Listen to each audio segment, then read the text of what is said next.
ninguém se importava com seus sonhos. Até que a pessoa certa se apaixonou por ele. Daí nasceu o Oi Futuro, que além de centros culturais, criou o CNAV, uma das escolas mais inovadoras do mundo. E a Oi Nabu, escola de arte e tecnologia. Investe em sustentabilidade e no esporte. Oi Futuro, esse amor já criou o futuro de milhões de brasileiros. Sabe quem está com a Flica desde o início? A Coelba. Sempre junto, com projetos sociais, informações e serviços. A Coelba acredita que incentivar a cultura é também alimentar a energia da imaginação e o futuro de cada cidadão. Prova disso é que neste ano a Coelba apresenta a Fliquinha, um espaço totalmente dedicado à leitura e à imaginação das crianças. Aproveite cada momento da Flica e viva a energia da cultura. Coelba, energia que transforma.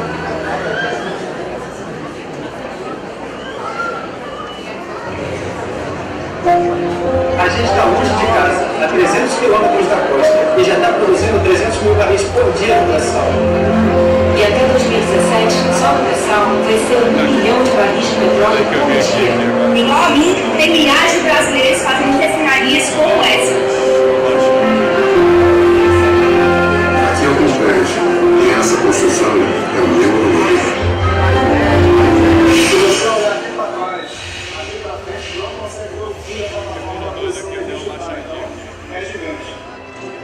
As oportunidades voltaram a surgir na indústria naval. A gente está construindo ela aqui em Pernambuco. A Petrobras está investindo.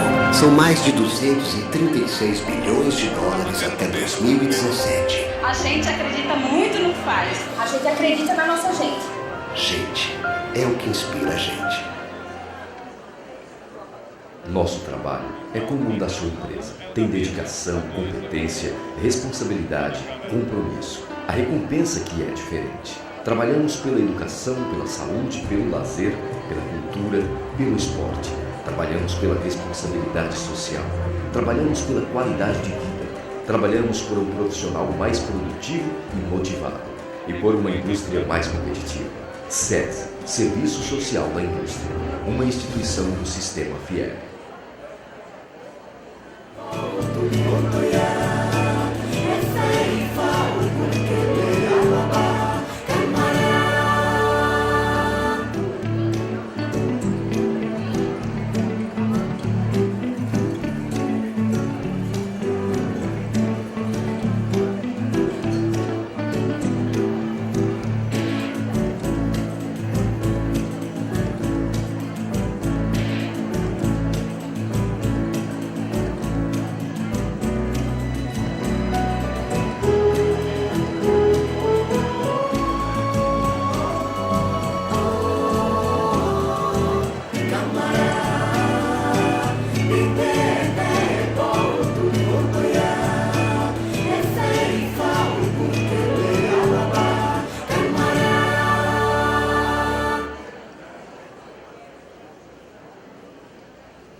Olá, boa noite. Sejam todos bem-vindos à Festa Literária Internacional de Cachoeira, a Flica, terceira edição. Tem um patrocínio da Oi, Coelba, através do Faz Cultura, Secretaria da Cultura, Secretaria da Fazenda, Governo da Bahia, Petrobras e Governo Federal. O apoio da FIEB SESI, da Prefeitura Municipal de Cachoeira, do Estaleiro Enseadas Paraguaçu, da Secretaria da Educação, Bahia Tussa, Secretaria do Turismo e a Oi Futuro. O apoio institucional da CBN do Correio, a realização da Cali, da eContent Rede Bahia. Eu sou Mirdá, representante da Cali.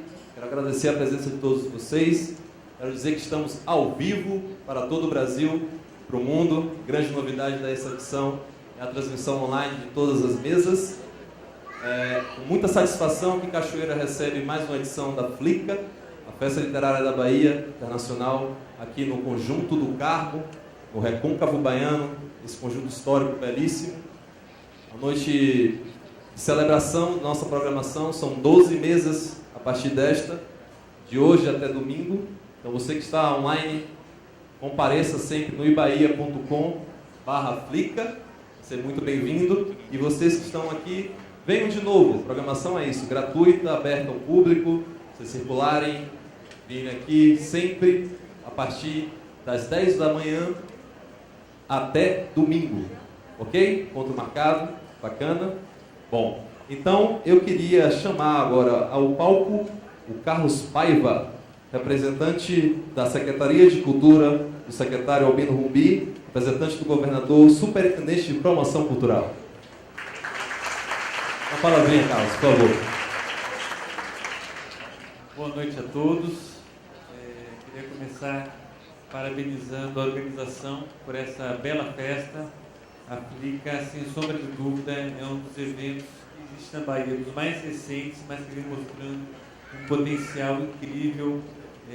O elenco de apoiadores que a festa tem denota a organização, o profissionalismo, o potencial que tem. São poucos os eventos do estado da Bahia, alguns com mais de 10 anos de história, e conseguem chegar já nesse nível que é possível. Então, parabenizar primeiro todos os cumprimentar os artistas presentes também, agradecer todos os apoiadores do evento, como papel do governo, estimular também esse apoio. A gente agradece junto com os organizadores esse apoio.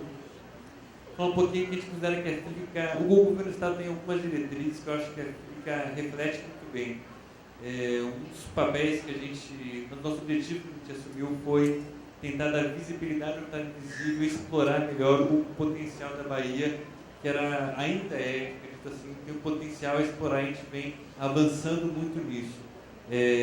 Cachoeira, patrimônio nacional, vem com a UFRB uma série de investimentos, assumindo, eu acho, o posto que tem no estado como uma cidade importante, e a cultura tem um papel fundamental no desenvolvimento da cidade. Então, eventos como a Flica, o Cachoeira Doc, o Festival de Jazz, são fundamentais para a autoestima da cidade, para a projeção da cidade, para tudo isso. A Flica não só faz isso, como conecta a Bahia com outros lugares do Brasil, com outros lugares do mundo.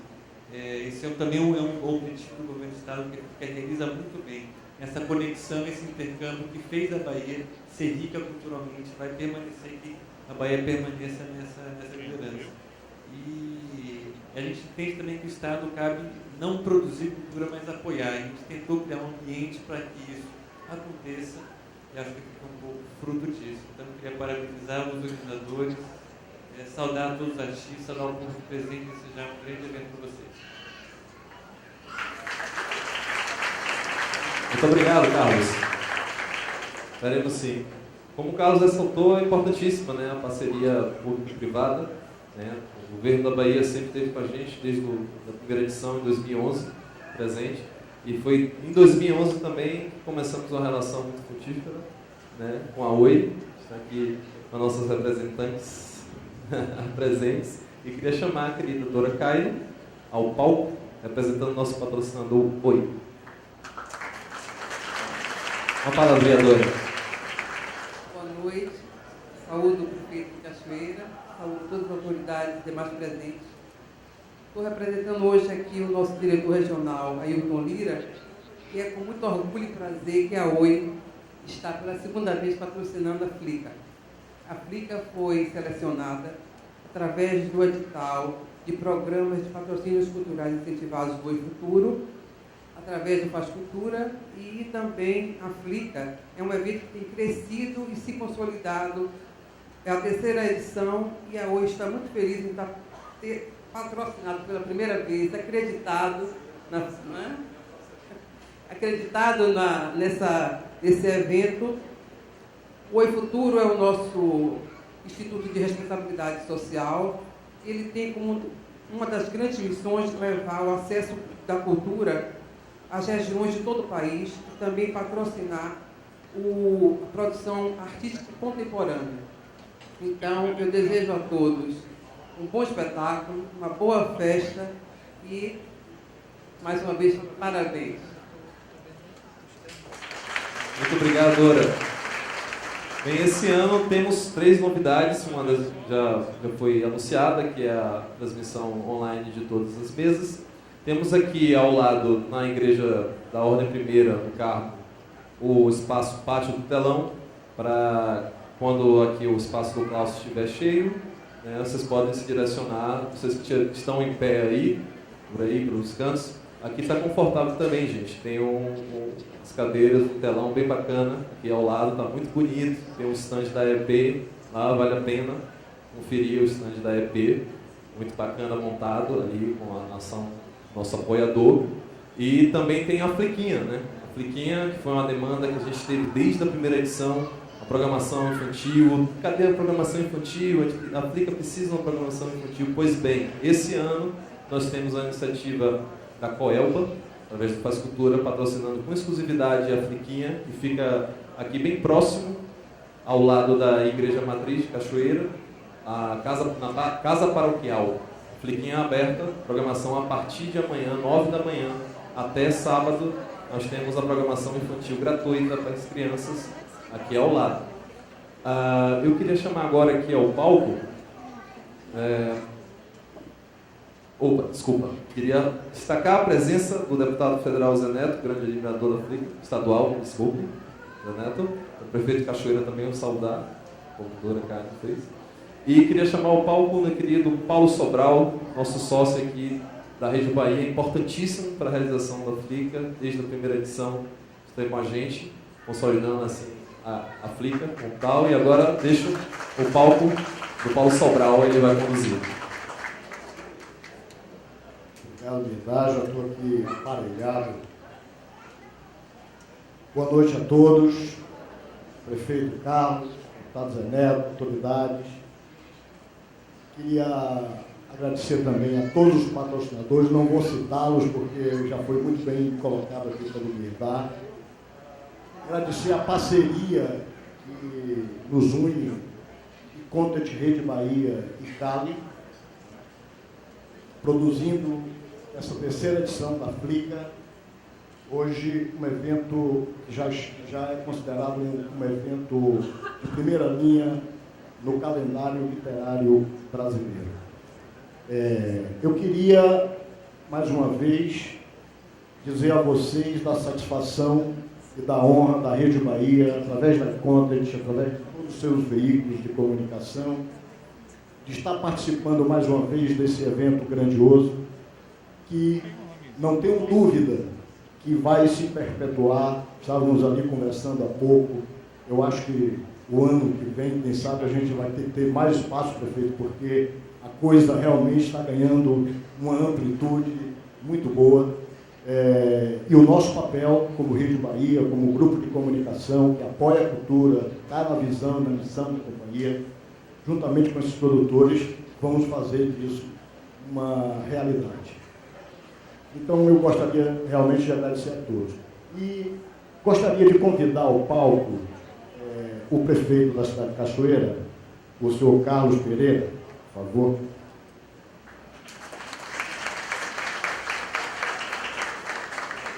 Queria aqui agradecer pessoalmente e de público o apoio incondicional,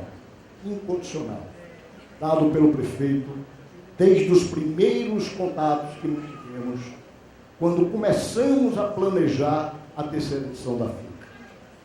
Ele, sua equipe de governo, sempre apoiou incondicionalmente todas as nossas ações aqui em Cachoeira. Portanto, eu gostaria de público, novamente, de agradecer, prefeito, esse apoio. E aproveitar também e ser portador de uma missão que é a Rede Bahia e seus colaboradores estão doando à Biblioteca Municipal de Cachoeira mais de 1.000 exemplares de livros de variados temas, para que se junte ao acervo da biblioteca este material. Então, eu gostaria de, aqui simbolicamente, entregar ao prefeito o certificado e passar a palavra ao senhor prefeito Carlos Pereira. Boa noite a todos. Quero iniciar saudando os organizadores desse evento, saudar, em nome do deputado Zé Neto, as autoridades aqui presentes, saudar todos os patrocinadores também aqui presentes, saudar ao povo de Cachoeira, aos visitantes que começam a chegar à nossa cidade, essa cidade heróica, monumento nacional, capital da Bahia, no dia 25 de junho, hoje também capital da literatura do nosso estado, devido à realização desse grande evento literário que acontece hoje em Cachoeira, e falar da nossa alegria de poder estar abraçando essa terceira edição da Flica, este grande evento que já se tornou um dos principais eventos aqui de nossa cidade, um dos principais eventos do nosso estado, e que por isso, devido a essa importância, este ano, mais do que o apoio institucional que a Prefeitura costumava dar a esse evento, nós entramos também com uma forte parceira, com uma patrocinadora, por entender que esse evento vem coroar um esforço da Prefeitura Municipal, um esforço do povo de Cachoeira, de tornar Cachoeira um dos principais destinos turísticos do nosso estado, do nosso país e, por que não, também mundial. Então, por tudo isso, nós entramos como parceiro e temos todo esse apoio e não tem por que agradecer, é nossa obrigação contribuir, apoiar eventos como esse, dessa magnitude, que vem engrandecer ainda mais a nossa cultura, a nossa cidade. Evento que a Flica já demonstrou que é possível produzir eventos culturais de qualidade, que além de proporcionar cultura, proporcionar o entretenimento, tem proporcionado também, contribuído para enriquecer o conhecimento daqueles que por aqui irão passar ao longo dos debates, contribuir também para o fomento da economia de nossa cidade. Hoje todos os hotéis, pousadas de Cachoeira estão completamente lotados, então por tudo isso, esse evento já se transformou em um grande evento da nossa cidade, do nosso estado, e por isso nós temos o prazer, né, e a satisfação de colaborar, de estar junto, de apoiar e fazer com que ele possa se perpetuar aqui na cidade de Cachoeira. Acho que é o casamento perfeito. A Flica tem engrandecido a nossa cidade, com seus debates, com os autores que por aqui passam, pelos shows, né, pelo entretenimento que tem oferecido na nossa cidade. E Cachoeira tem também engrandecido a Flica com sua história, com sua cultura, com seu acervo arquitetônico. Então eu agradeço a vocês pelo apoio, pelo merecimento. Boa Flica a todos, sejam bem-vindos, aproveitem este grande evento e aproveitem também para conhecer a nossa rica história, a nossa cultura de Cachoeira. Boa noite a todos, muito obrigado.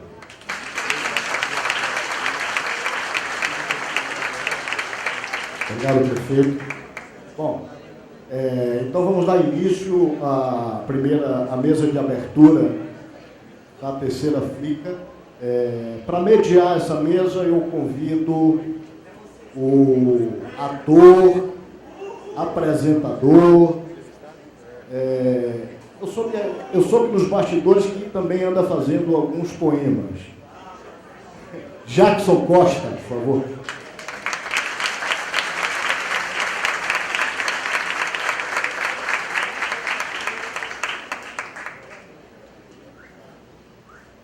Boa noite, gente.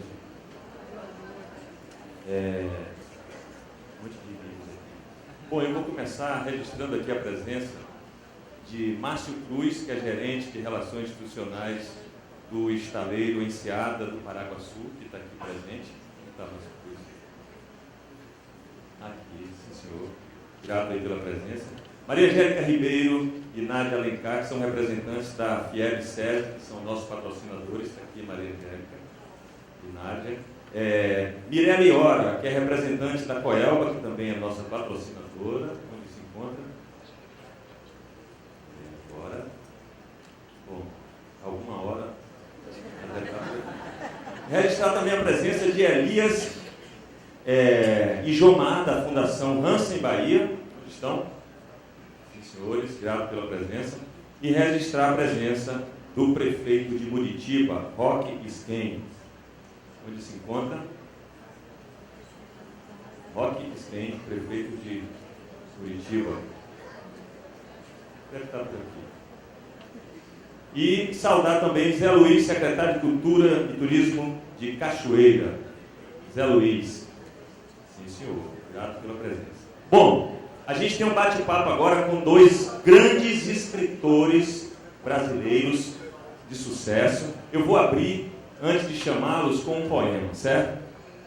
Eu gosto muito de poesia de memória. Mas como eu ainda não tenho essa poesia memorizada, eu vou recitar uma poesia que é do meu filho Cauê, que ele fez recentemente. Ele tem 23 anos, fez agora no dia 14 de outubro, e escreveu assim: trôpego, ergo-me limpando o rosto, escarro sangue, paro, cambaleio. Não foi para isso que saí de casa, mas quem mandou botar a mãe no meio? Até o terceiro drink estava ótimo, e no entanto cá estou surrado. Tivessem as coisas saído mais errado, este seria um poema póstumo.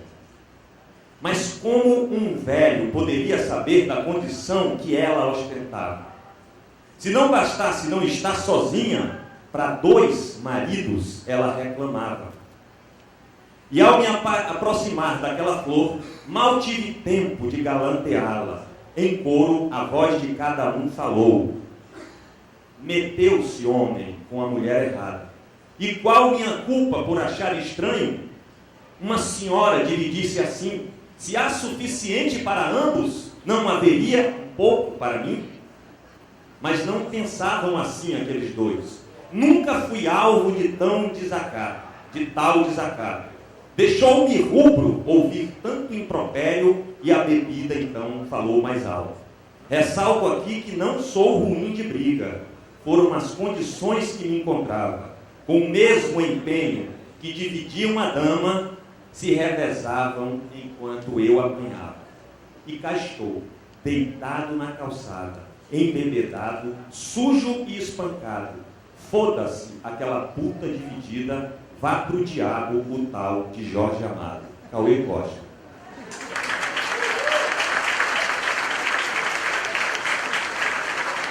Sem mais delongas, eu quero chamar aqui ao palco 2 grandes escritores, poetas, romancistas, cronistas. Eu quero chamar Cristóvão Tesa, com os aplausos de vocês.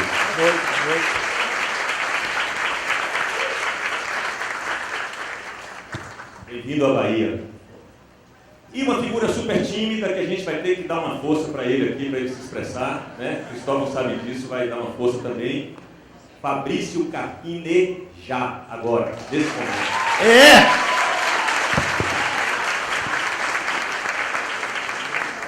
Ele é super introvertido. O suficiente, muito introvertido. Então, vamos falar de literatura. Tu tem um toque? Se eu tenho um toque, tem. Tem. Aqui é um jogo, a gente pode ir jogando aqui, certo? Se eu mexer no copo, tu vai ficar aí bravo. Você já tem que ser desse lado. Olha, ó. Assim. Aí tem que ser aqui, não. Ele tem toque. Eu não tenho, mas ele tem, né? Já mostrou que tem toque. Bom, eu vou começar querendo saber dos senhores uma coisa que é uma curiosidade minha mesmo, né? O Fernando Pessoa, ele diz no Guardador de Rebanhos que ser poeta não é uma ambição dele. Né? Ser poeta não é uma ambição minha, é a minha maneira de estar sozinho. Então eu quero saber por que vocês escrevem. É por ambição? É para estar sozinho?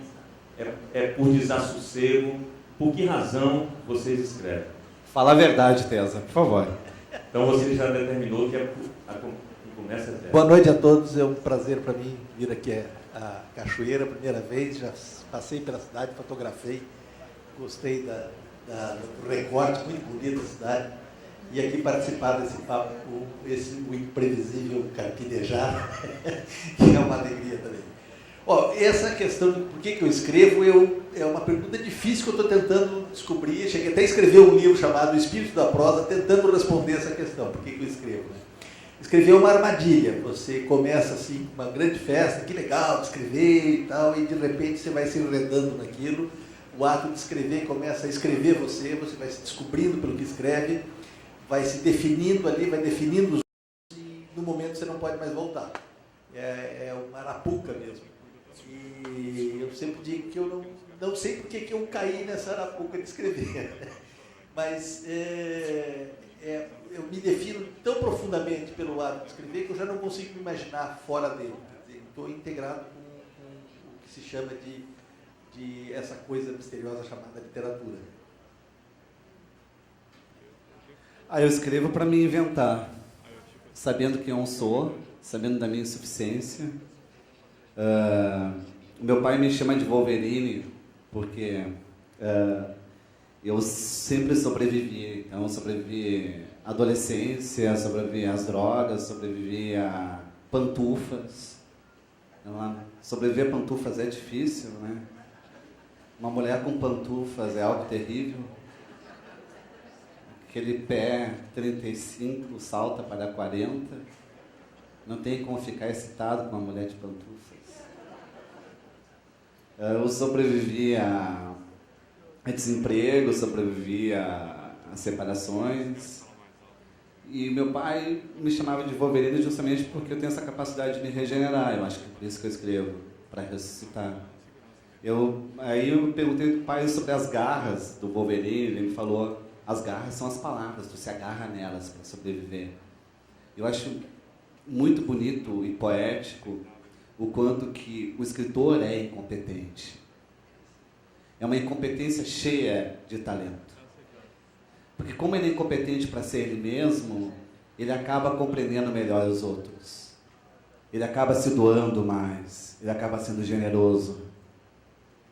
É tanta falta em si que ele vai atrás da vida para se completar. E você fala que você escreve para se conhecer, para se construir. Para me inventar. Para se inventar. Se tu tivesse a minha lata, tu queria se inventar. Por quê? Porque tu ri porque tu não sabe o que é viver no meu corpo. Tu acha que meu corpo vai ter uma outra reencarnação? Impossível. Deus não seria tão injusto. Tipo, eu já cheguei ao pior da espécie, ao melhor da espécie, entendeu? Depois do meu corpo não tem outro. Você acha que não tem outro? Mas assim, nessa sua invenção, o que é que você já inventou de você mesmo que você já começa a identificar? Você pode dizer que é o quê? O Teza diz que eu sou um personagem. É mentira. Eu acho que é também. Não. Coitada, minha mulher está esperando, a Caixa está esperando até hoje. Em casa, o verdadeiro Fabrício não veio. Sabe, eu sou ele mesmo, eu sou esse personagem. É que tu pensa que tu é ainda muito preconceituoso, tu não acredita em homem de unhas pintadas. Acredito, não acredita, não. Aí tu pensa, é muito mais fácil para te dizer que eu sou um personagem, para te isolar a tua sexualidade, porque tu tem medo dela. O teu não? Mas eu não estou dizendo que você finge. Eu não estou dizendo que você finge, porque... Tu já tá levantando o dedo como se fosse político, entendeu? Tu tá se sentindo atacado. Eu não falei absolutamente nada, é uma conversa. Eu finjo um personagem. Olha como tu tá falando. Porque eu sou ator, mas você não é ator, você é personagem. Se eu tiver que interpretar você, eu vou ter que conhecer você. Imagina que delícia. Com certeza, é um grande personagem, é um personagem riquíssimo, é um personagem que todo ator quer fazer. Eu fiquei excitado agora, Jackson. Eu também, por isso... Aí, ó, pra quê? Isso não é uma mesa redonda, é uma cama redonda, só falta espelho no teto. Aqui já tá tudo vermelho o chão, né? Só falta espelho no teto. Mas é porque eu acho assim que é tão maravilhoso que deve ser um personagem. Certo? Agora tu me elogiou, agora tu me conquistou. Nada como a soberba. Não é que... eu sendo feio e desengonçado, eu só tinha uma alternativa na vida, ser reverente. A irreverência é o estágio mais avançado do feio, entendeu? Aí para de dizer que ele é feio, não, ele é excêntrico. É uma maravilha! Você se acha feio o tempo todo? Não, na verdade eu me acho muito bonito. Mas é uma beleza emprestada da minha mulher. Pior é tu que se acha bonito e não consegue ver a beleza da tua mulher. Você que está me achando bonito, porque você está dizendo que eu sou bonito. Quem disse para você que eu me acho bonito? Que triste. Eu tenho um espelho na minha casa. De vez em quando, vez ou outra, eu até me acho bonito. Eu acredito que você também deva se achar bonito. Não, eu acho que a beleza é confiança. Eu sou confiante. A beleza eu acho que até a mulher não se importa com a aparência, porque ela gosta do estranho mesmo. Porque o estranho produz pesadelo. O pesadelo faz com que ela desperte gemendo. A mulher ela está muito mais interessada na maneira que o homem fala. A voz acaba sendo a virilidade do homem. Porque o quadril da mulher está no ouvido. Então, somente é cantar no ouvido, soprar no ouvido, se deliciar com as palavras no ouvido, a mulher, com certeza, vai esquecer do teu rosto. O mínimo que tu tem que fazer é ficar excitado, né? Porque ela pode esquecer do teu rosto, mas não vai esquecer do teu pau. Ó, aplaudiram aí. Você, às vezes, se vê como algum personagem que você escreve? Cara, eu vou sentar ali na plateia e me divertir.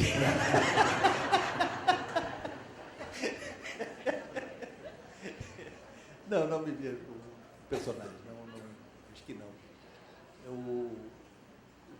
A literatura é outra história para mim, está no outro plano. Nunca me senti identificado com um personagem, a não ser na medida em que todo mundo é, de certa forma, um personagem, constrói a si mesmo. Mesmo quando você olha para trás e vê a própria história, você vê alguém lá que é uma espécie de personagem de um outro. Mas eu não sou performático. Assim, coloco em outro espaço a literatura. Vocês começaram escrevendo o quê? Que tipo de literatura? Poema, eu sou poeta, essencialmente poeta. Ainda como cronista, mas eu sou poeta. Eu sou um traficante de poesia na crônica. Porque a crônica, ela vai trabalhar ou com a graça, né, com o humor, ou com esse lirismo, né, um lirismo mais contido. E é uma característica na sua crônica. Sim. Você tem alternar. Que são independentes na sua crônica. Mas assim, eu acho que a crônica, e o Tesa é um cronista também, né? Primeiro eu queria agradecer estar em Cachoeira, que eu não fiz isso. É a primeira vez que eu estou aqui. Vocês são tão importantes para mim que eu estou no dia do meu aniversário. Sim. E alegria de estar com o Tesa. O Tesa é dos meus autores favoritos. Eu tenho uma grande admiração por ele. Pelo Filho Eterno. O Filho Eterno é um livro que, sabe, aquele livro que te dá gosto de escrever. Que dá gosto de fazer parte da literatura brasileira. E o Jackson é isso. Lindo. Eu tinha que responder a pergunta, né? Eu acho que a crônica e a poesia, e aí foi para onde que eu fui conduzido, ela nos ajuda a suportar vexames, né, Teresa? Porque eu sempre fui tímido, eu sou realmente um tímido, eu sou um retraído. Só que eu tenho tanto medo de ser tímido que eu ataco. E eu, na verdade, eu falei isso pra Kate, que pra mim é muito difícil, porque a Kate me ama muito. Eu sempre amei muito. E eu não sei quem ama mais. Eu tenho uma incompetência de ser amado. Então, eu sei oferecer presentes. Eu fico muito encabulado ao receber presentes. Então, eu tenho essa timidez congênita, né, que é do texto. Por que tu está escrevendo? Né? E isso, a minha avó, que não escrevia, que é uma contadora de histórias, eu sempre pensava que eu escrevia porque eu era covarde de não falar na cara. E a avó, ela conseguiu me alertar que escrever é uma coragem. Porque tu assume a palavra. Sabe? É mais do que falar na cara. Mas tu sabe o que é? Assim, tu assina a palavra. Antes de escrever, você conseguia se expressar com a palavra? Eu tive dificuldade de aprendizado, né? O médico na minha infância, quando eu tinha 7, 8 anos, falou que eu era retardado. Você... Tu viu que... Tu está dizendo que tu é retardado? É isso que tu está perguntando? Eu quero saber se você acha que você é retardado. Claro que não, né? Você não acha? Não. Também não? Não, eu não me julgo retardado. Você se acha hiperativo? Não. Não. Mas, como eu tive dificuldade de aprendizado, eu encontrei um ritmo que é da poesia.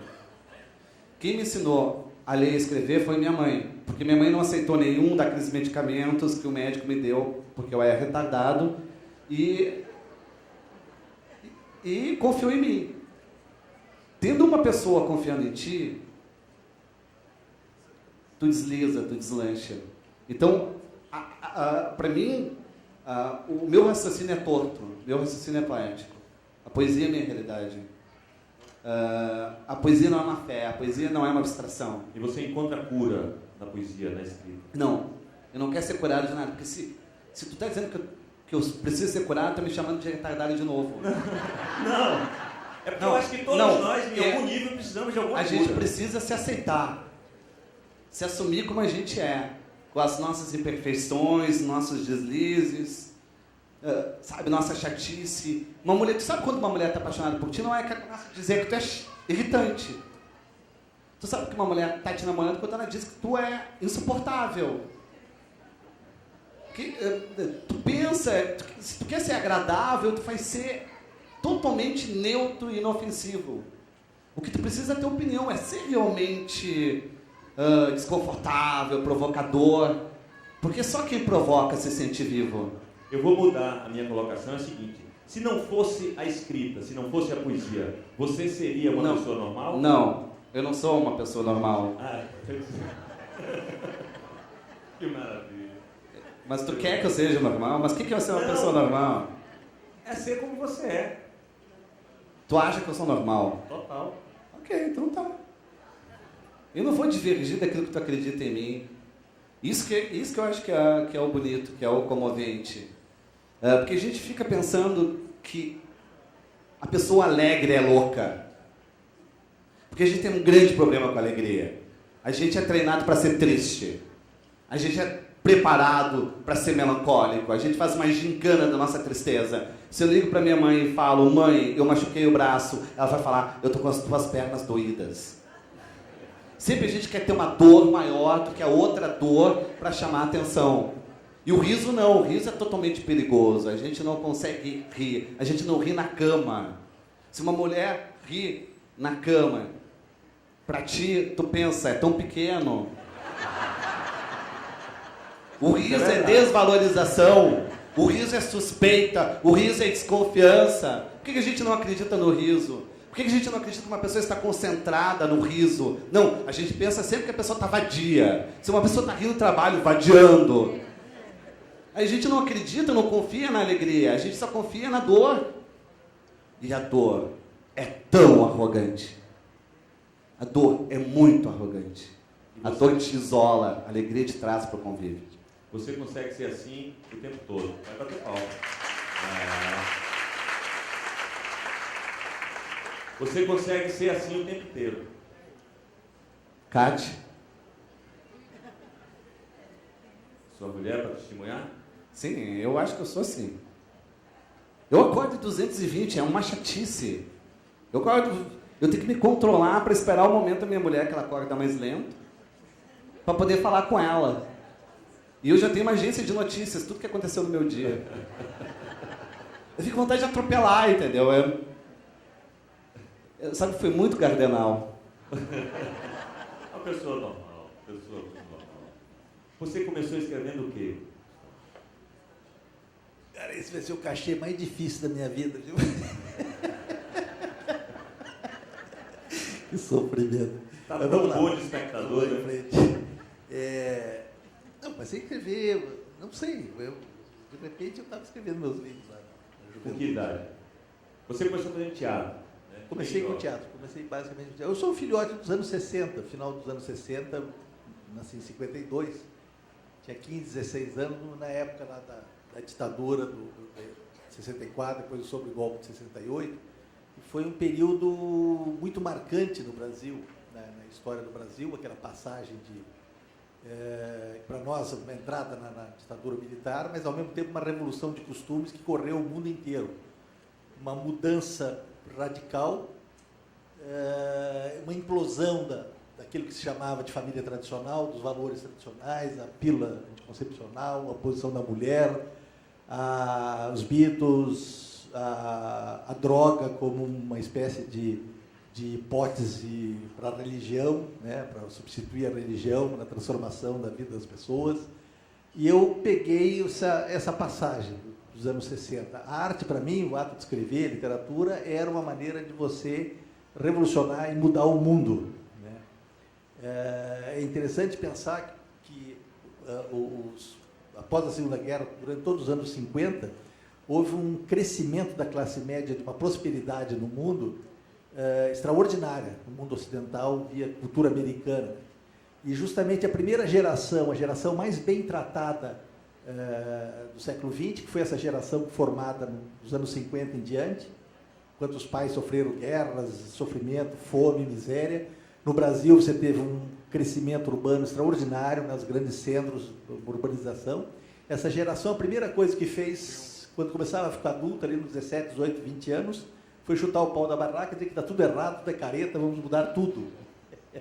E eu estava exatamente no meio disso aí. Comecei a fazer teatro alternativo, não fui para a universidade, que eu achava que ia me acabar como escritor, ia destruir como escritor.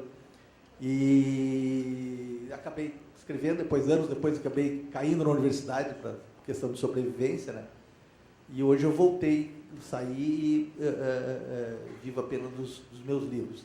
Mas então a origem da literatura para mim tem esse espírito libertário, que tinha traços interessantes, né? Quando eu vejo o Carpinejar, eu fico dizendo assim, graças àquela geração dos anos 60, existe o Carpinejar hoje. É engraçado se pensar esse tipo de rompimento de padrão, né?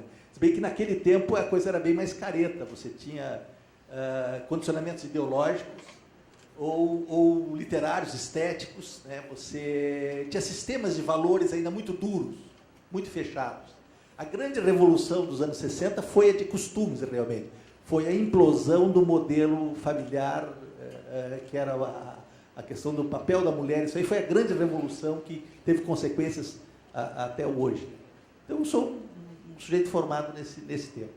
E a partir de quando que você percebeu que você poderia pagar suas contas, se sustentar através da literatura? Aí eu levei muito tempo. Eu fui sustentado pela mulher praticamente até os... Primeiro carimbo na minha carteira de trabalho, eu tinha 34 anos, eu era um vagabundo. Não quis, tentei todas as formas alternativas de sobrevivência, e no fim não deu.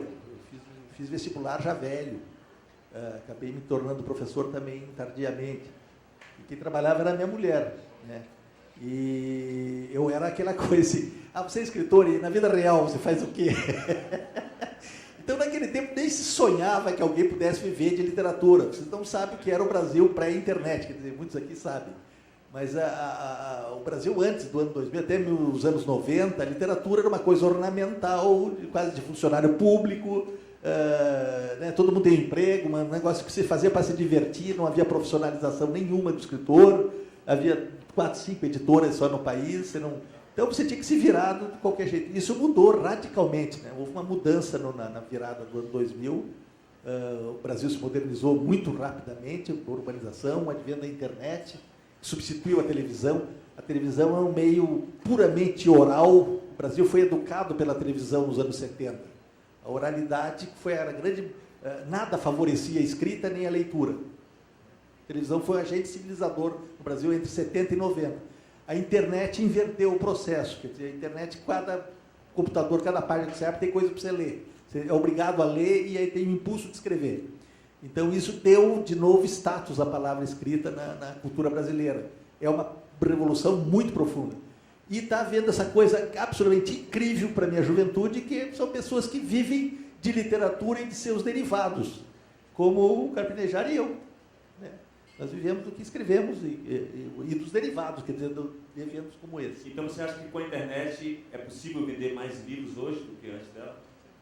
Sem dúvida, a internet, a própria literatura ganhou muito com a internet, até pela permanência da informação. A internet tem a simultaneidade. Eu lembro que nos anos 80, publiquei, o primeiro livro meu que apareceu nacionalmente foi O Trapo, publicado pela Brasileira em 88. Saiu matéria muito boa, matérias boas, críticas, do Jornal do Brasil, na Folha de São Paulo, Estadão, mas aquele jornal você recortava com a tesoura, tirava um xerox para mandar para alguém, para os amigos e tal. Passaram 6 meses, pronto, acabou. Você não tinha, mas aquilo não estava mais em lugar nenhum. Você desaparecia como escritor. Você tinha que fazer outro livro e começava tudo de novo. Né? Hoje você pode manter um site que tem tudo que se escreve simultaneamente, Facebook, circulação, textos publicados em internet. Quer dizer, tem gente que fala mal disso, diz que isso aí é que a literatura da internet é muito pobre, muito de consumo imediato, etc. Mas eu acho que não, acho que há um substrato de valorização da palavra escrita, de circulação de cultura. É uma biblioteca universal, né? É uma coisa absolutamente fantástica. Então, está acontecendo uma revolução do espaço da literatura na vida das pessoas. O que o Brasil precisa é de gente alfabetizada. Esse que é o grande desafio. Quando eu digo o que tem que fazer para melhorar o número de leitores, escola fundamental. Né? Isso aí é o fundamental do Brasil. Obrigado. Fabrício também escreve romance? Não. Eu não sou promíscuo. Você acha que hoje, com essa velocidade assim, né, através dos meios de comunicação, da internet, é mais difícil a pessoa ler um romance do que ler crônica? Eu não sei, o pessoal diz, mas os leitores, isso aí, a venda dos livros contraria. Parece que o leitor brasileiro gosta de romance e de crônica. O conto é meio... O conto e a poesia... São patinhos feios, mas a crônica é muito lida no Brasil. Porque tu quer um romance em que seja longo, para te ficar um tempo com ele. Ou ficar desafiando, sabe? Porque sabe quando tu tá gostando do romance, na hora tu começa a contar as páginas que faltam pro final. Aí tu começa a contar e te dá um desespero, sabe? E tem gente que nem termina livro porque gosta tanto do livro, entendeu? Que não termina, que é uma espécie de reverência ao livro. Então o romance eu acho que ele é a vedete. O romance sempre vai ser a vedete. Eu acho que eu tenho um fôlego, a questão do fôlego. Cada escritor tem um tipo de DNA. Tem um ritmo respiratório, concordo. O ritmo do trabalho meu é entre 150 e 250 páginas. Eu sou cronista tardio, né? Eu não tenho esse talento extraordinário do Capinejar, é um dos grandes cronistas do Brasil. É aquela coisa do estalo do dia. Eu comecei a escrever com 50 e poucos anos, quer dizer, parece assim, o talentos da maturidade. Escreva a sua crônica. Eu fui convidado na Gazeta para escrever crônica, na Gazeta do Povo, que é o jornal de Curitiba, e eu até relutei, não aceitei, levei um tempo, eu não vou meter a cara aí e tal. E aí você vê que é um outro mundo. Escrever para jornal é uma outra situação. Começa do espaço. Você tem 2.800 toques. Né? Aquilo quando você escreve um conto, um romance, uma poesia, você não está nem preocupado com o tamanho, tem o tamanho que exige o próprio texto. O jornal não, você tem aquilo lá. Segundo, o texto de jornal é uma conversa em voz alta, tem uma etiqueta, tem uma espécie de fala. Você está falando com as pessoas, muitas ao mesmo tempo. Você não pode escrever qualquer coisa. Não que você se autocensure, mas é simplesmente a adequação da linguagem àquilo lá. Isso limita você em algum aspecto? Não limita não. Você tem que se adequar àquele gênero. Ele é um gênero que leva... Isso aí faz parte do pacote. E tu vai saber que, de repente, tu tem uma previsão de reação do público e vai ter outra, totalmente diferente. Sim, isso é muito engraçado. Porque a crônica é passional. A crônica não existe purgatório. Ou tu ama o cronista ou odeia o cronista. Não tem meio termo. Então vai dizer que o cronista é simpático. Não. É um espaço assim que tu vai receber e-mails desaforados e e-mails apaixonados. É muito engraçado, o leitor de crônica não tem nenhum respeito pelo... Não tem. E se tu usa ironia... O leitor do romance e tal, ele pode não gostar do teu livro, mas ele tem respeito. Não. Eu gostei daquela parte, isso aqui eu achei assim, agora o leitor de crônica manda e-mail assim, diz assim, quanta besteira que você escreveu. Eu fiz uma crônica sobre os pés da Cate, que são pés lindos, que devia ter uma aliança no dedo. Aí, de repente, no dedo do pé, além da aliança na mão, deveria ter uma aliança no dedo. Sabe, é uma homenagem poética. Aí recebo um e-mail de uma leitora dizendo: tu estás defendendo a escravidão da mulher. Que porra é essa?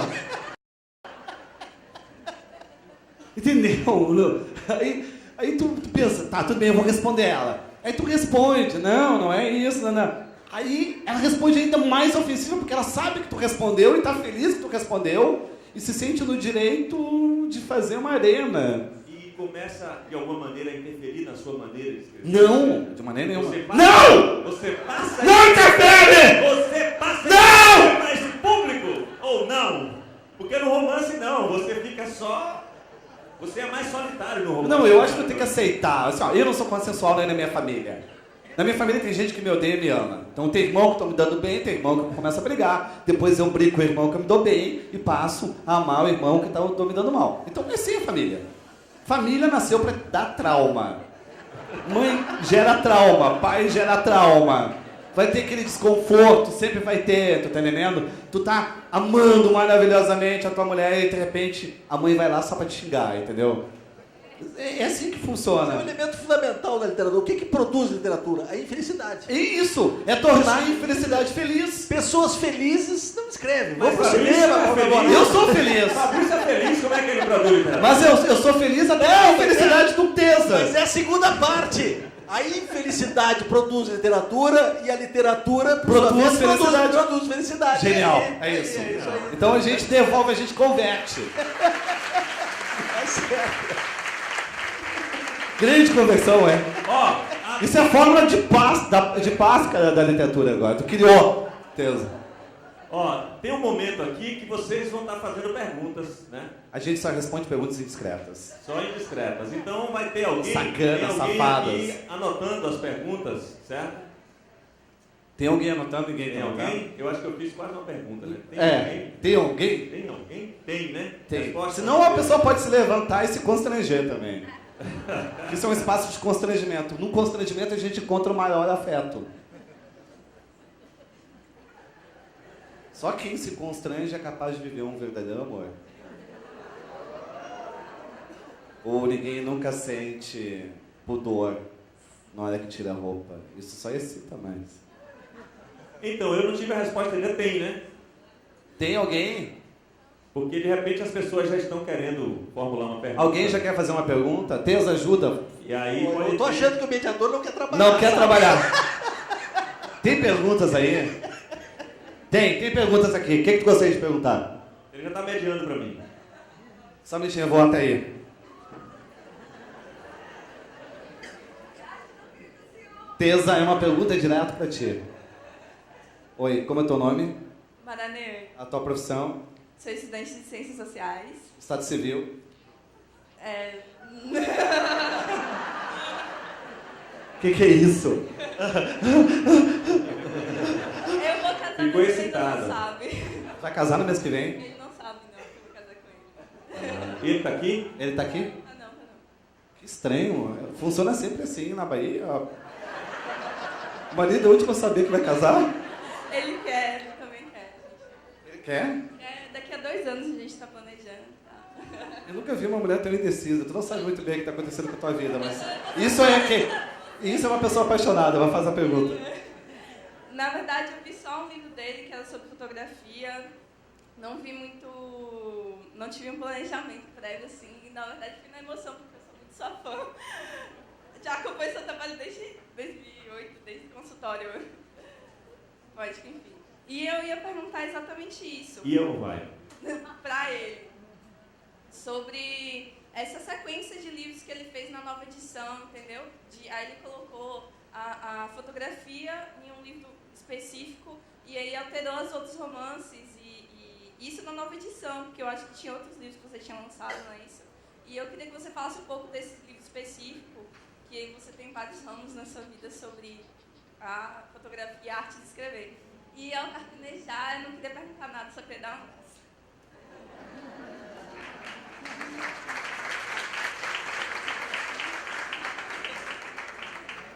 Eu acho que ela está falando da reedição da tua obra. Da reedição da... Agora, recentemente, a editora Record, que é a minha editora, está republicando livros que eu publiquei nos anos 80, que estavam esgotados já há muito tempo. Saiu agora O Breve Espaço, que é um romance de 98, já foi relançado Juliano Pavolini. Tem toda uma coleção dos livros. Agora vai sair Uma Noite em Curitiba. O Fotógrafo já foi reeditado, já saiu. O outro, A Suavidade do Vento. A Suavidade do Vento. O Ensaio da Paixão, que foi um dos livros dos anos 80. E depois tem uns lá do baú, lá dos meus 3 primeiros romances, mas eu estou relutando para republicar, porque é daqueles que eu vou em sebo em livros usados e fico achando meus livros para comprar e tirar de circulação. A Cidade Inventada e o Terrorista Lírico. Talvez eu faça uma edição especial assim. Mas se alguém encontrar esses 2 livros, pode fazer uma boa chantagem com ele. Então a ideia é essa de recolocar os livros de circulação, né? Livros que estavam lá fora de circulação e que a editora está reeditando. Cristóvão, você passou por uma academia, né? Por universidade, sim, 24 anos. Você não entrou na academia de letras? Não. Eu sempre digo brincando que... Mas tu entraria na Academia Brasileira de Letras? Não. Tu usaria... Não tenho nada contra, mas eu não tenho um temperamento da coisa, o physique de rôle, como se diz. Eu sou tímido demais para participar de academia, não está no horizonte de minha preocupação. Assim, não tenho grandes amigos que são acadêmicos, tenho grande respeito por muitos escritores que estão na academia. E por que você saiu da universidade? Não, eu saí porque eu estava lá de passagem, durou 24 anos, até que eu pudesse viver dos meus livros, mas eu realmente, o meu projeto, já desde os 14, 15 anos, era ser escritor. Eu fui arranjando profissões e depois entrei na universidade. A universidade me interessou muito no aspecto da formação, principalmente na área de linguística, mais do que de literatura, linguagem de ciência, de formação linguística. Eu fiz trabalhos, escrevi minha tese de doutorado, entre a prosa e a poesia, eu tinha o formalismo russo. Teve um lado meu acadêmico que eu desenvolvi bastante lá. Livros didáticos, eu tenho uma prática de texto, tem até um poema do Carpinejar, que eu trabalhava com meus alunos. Mas isso aí se esgotou. Chegou o momento da minha vida, eu ia me aposentar só com 70 anos, eu disse, faltam 10 ainda. Eu disse, eu vou arriscar a vida aqui fora. Todo mundo queria me internar como louco, que no Brasil quem larga um emprego público federal, uma aposentadoria doido. Então eu fiz isso, né? Mas eu não me arrependi, eu acho que eu fiz a escolha certa até para poder me dedicar exclusivamente à literatura. Terminando um romance agora, muda completamente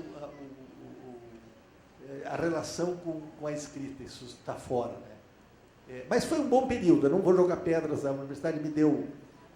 Eu sobrevivi todo esse tempo e me deu disciplina para escrever, porque o romancista não é um poeta, você precisa... Eu escrevo, sou um funcionário público de mim mesmo, escrevo de segunda a sexta, das 8 à meia-dia. O poeta também tem essa disciplina. Precisa ter essa disciplina. É verdade. Porque na medida que tu fica cansado, tu não mente mais, né? Mas o cronista tem o compromisso semanal, né? Isso é uma coisa que eu estou sentindo. A única profissão que eu tenho hoje é de cronista, que eu sou obrigado a mandar aquilo lá. Bom? Às vezes sim, às vezes não. Hoje eu estava escrevendo, hoje de manhã eu fui no hotel, fui lá escrever a crônica da próxima terça, porque daqui eu vou para Maceió, não vou ter tempo e eu não escrevo com facilidade crônica, eu não sou aquele... Provavelmente eu imagino que o Carpinejar, alguém que já tem inclusive experiência de jornal, que já nasceu com o texto rápido, escreva com mais facilidade. Para mim, todo texto é difícil, eu não escrevo com facilidade a crônica, até porque eu sou muito exigente com relação... Eu tenho leio 10 vezes, eu tenho um orgulho muito grande com relação ao que eu escrevo. Me dá uma sensação ruim quando eu releio uma coisa, tem uma frase ruim, um negócio estropiado, um negócio que eu sinto, por que eu publiquei isso, né? Então é uma autoexigência que eu faço. É a última profissão que eu tenho. Vamos ver até quando vai durar. Uma hora eu sei que eu vou largar isso aí e vou dizer, agora sim, não vou fazer mais nada na vida. Aí vai ser uma felicidade total. E para escrever romance, como é que funciona? Como é que você ocupa esse seu tempo para escrever romance? Eu preciso me disciplinar, precisa ter sequência, não gosto de parar. Por exemplo, esse último romance que estou acabando agora, levei praticamente 2 anos. O ano passado eu escrevi um pouco mais espaçado, porque eu viajei muito. Esse ano eu cancelei praticamente toda a viagem. Só estou viajando agora em outubro. Fui para a feira de Frankfurt, vim aqui, vou para Maceió, volto para Curitiba e já não viajo mais também. Mas é assim, toda semana, de segunda a sexta, de manhã, minha cabeça está funcionando melhor de manhã. Eu já escrevi livro de madrugada, o Trapo foi escrito inteiro de madrugada. Depois teve a época de professor, eu escrevia sempre à tarde, minhas aulas eram de manhã, eu reservava as tardes para literatura. Agora é amanhã, minha cabeça funciona melhor. Ali, das 8 ao meio-dia, quando escrevo. E vou tocando, né? Até você ter porque o romance é um negócio de fôlego. Você precisa ter essa visão de conjunto, voltar, refazer. É um trabalho pesado, não é simples. Não, e você nunca sabe exatamente o que está fazendo, que é a diferença do trabalho de quem escreve de qualquer outra profissão. As outras profissões são homologadas pela sociedade, né? Você é o médico, você é o dentista, você é o engenheiro. E tu você pode tem um passar diploma. 2 anos fazendo romance, que tu vai ver que não foi para nenhum lugar. Exatamente. E jogar fora esses 2 anos. É verdade, isso já me aconteceu. Você sofre ao escrever? Olha, eu tenho momentos de imenso prazer quando escrever. Eu tenho a fase alfa, né, que eu digo assim, eu sou um gênio, e a fase zeta, que diz assim, você é uma bosta. Tem que refazer. Mas poucas alegrias são tão intensas para mim como o momento que eu estou, o tempo que eu dedico a um trabalho de longo prazo. Esse romance que eu estou escrevendo me deu uma alegria imensa, assim, a convivência com o livro vai ganhando corpo, você vai vendo uma vida meio esquizofrênica, você fica num mundo meio paralelo com aquelas situações, as descobertas da linguagem, o livro vai descrevendo junto. Então, são momentos de intenso prazer para mim, mas com uma grande ansiedade. Você nunca sabe como é que vai acontecer, se o livro está bom, se não está bom, se está... Então, é isso aí, é uma aventura. Tem uma pergunta aqui para Catarina já. De onde surgiu, telefone aí, né? A inspiração para homenagear as vítimas da Boate Kiss em Santa Maria? Na verdade, foi um texto que eu escrevi no Facebook logo na manhã, que foi uma tragédia que abalou muito o Rio Grande, abalou todo o Brasil, em que todo mundo passou por aquelas situações parecidas, tipo, ter um filho que volta tarde, entrar numa balada e não saber qual é a saída, ou confundir a saída com o banheiro, sabe? A ditadura da comanda, se tu não paga, tu não pode sair, entendeu? A questão da fila. Na verdade, Santa Maria foi um ensaio do apocalipse, né? Todo mundo teve esse apocalipse sondado, imaginado. E foi esse soco, né? Na verdade, eu acho que nem foi um texto, né? Foi quase uma transposição emocional. É realmente um texto que eu tive que me socorrer do poeta mesmo, né? Para aguentar, para suportar ele. Porque tem textos, esses textos são aqueles textos mais delicados, né, Teresa? Em que a gente consegue, a partir de um detalhe, explicar o conjunto. Eu fiz um texto sobre a velhice, há pouco, a partir da barra de ferro que tu coloca no box do banheiro. Toda casa que tem aquela barra de ferro no box do banheiro é casa de um filho que cuidou do seu pai ou da sua mãe velhos. Aquela barra é como se fosse o braço de um filho na casa, um braço do filho na parede. Porque a gente tem essa noção do pai e da mãe fortes, autônomos, confiantes, trabalhadores. E na hora que adoecem, a gente fica pensando, eu não previ minha vida para receber o meu pai e minha mãe doente.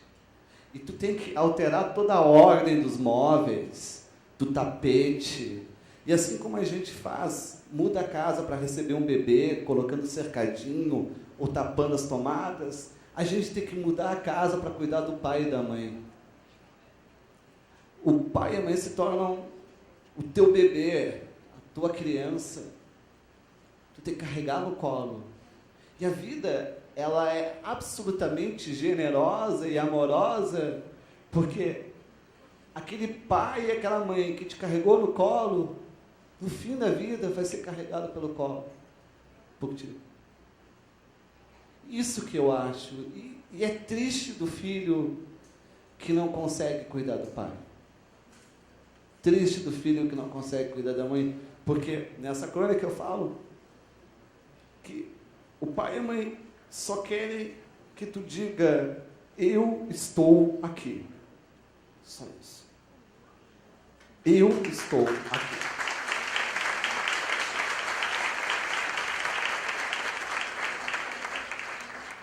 Tem uma pergunta aqui para a Tessa, que é sobre o Filho Eterno. Você disse que não se vê como personagem. E quanto ao romance O Filho Eterno, como se deu a relação entre sujeito biográfico e personagem ficcional? A pergunta é de Ruth Santana. De fato, vê que todo escritor é mentiroso, né? Agora eu estou recolocando a coisa. Como é que eu escrevi O Filho Eterno? Em 1980, meu primeiro filho nasceu com síndrome de Down. Eu era uma pessoa alimentada por todos os sonhos iluministas que eu falei lá no final dos anos 60. Sonhos igualitários, sonhos de uma utopia comunista universal que haveria de nos salvar a todos.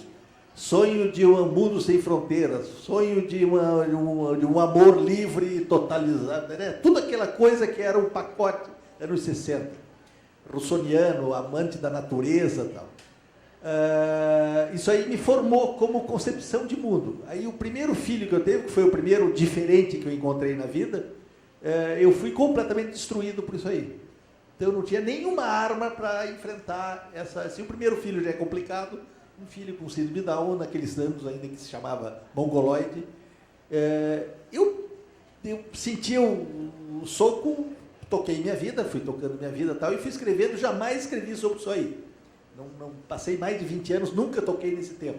Se alguém lê meus livros até O Filho Eterno, jamais vai dizer que aquele narrador, aquele escritor teve... Não há nenhum sinal ali que entre um lado biográfico. Né? Mas um dia eu disse, eu tenho que escrever sobre isso aí, por duas razões. Primeiro, porque o Felipe meu filho, já há muitos anos não era problema nenhum. Isso já tinha sido completamente transformado por ele e ele por mim. O único problema que nós temos hoje, por exemplo, inclusive hoje mesmo, é o jogo do Atlético Paranaense contra o time do...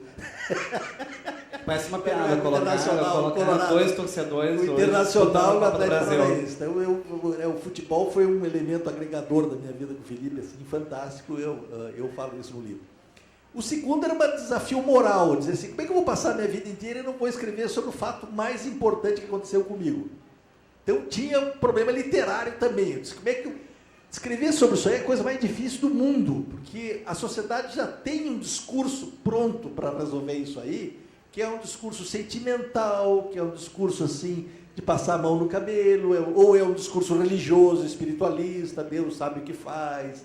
Esses são, quer dizer, consolos, que não são sempre péssima literatura.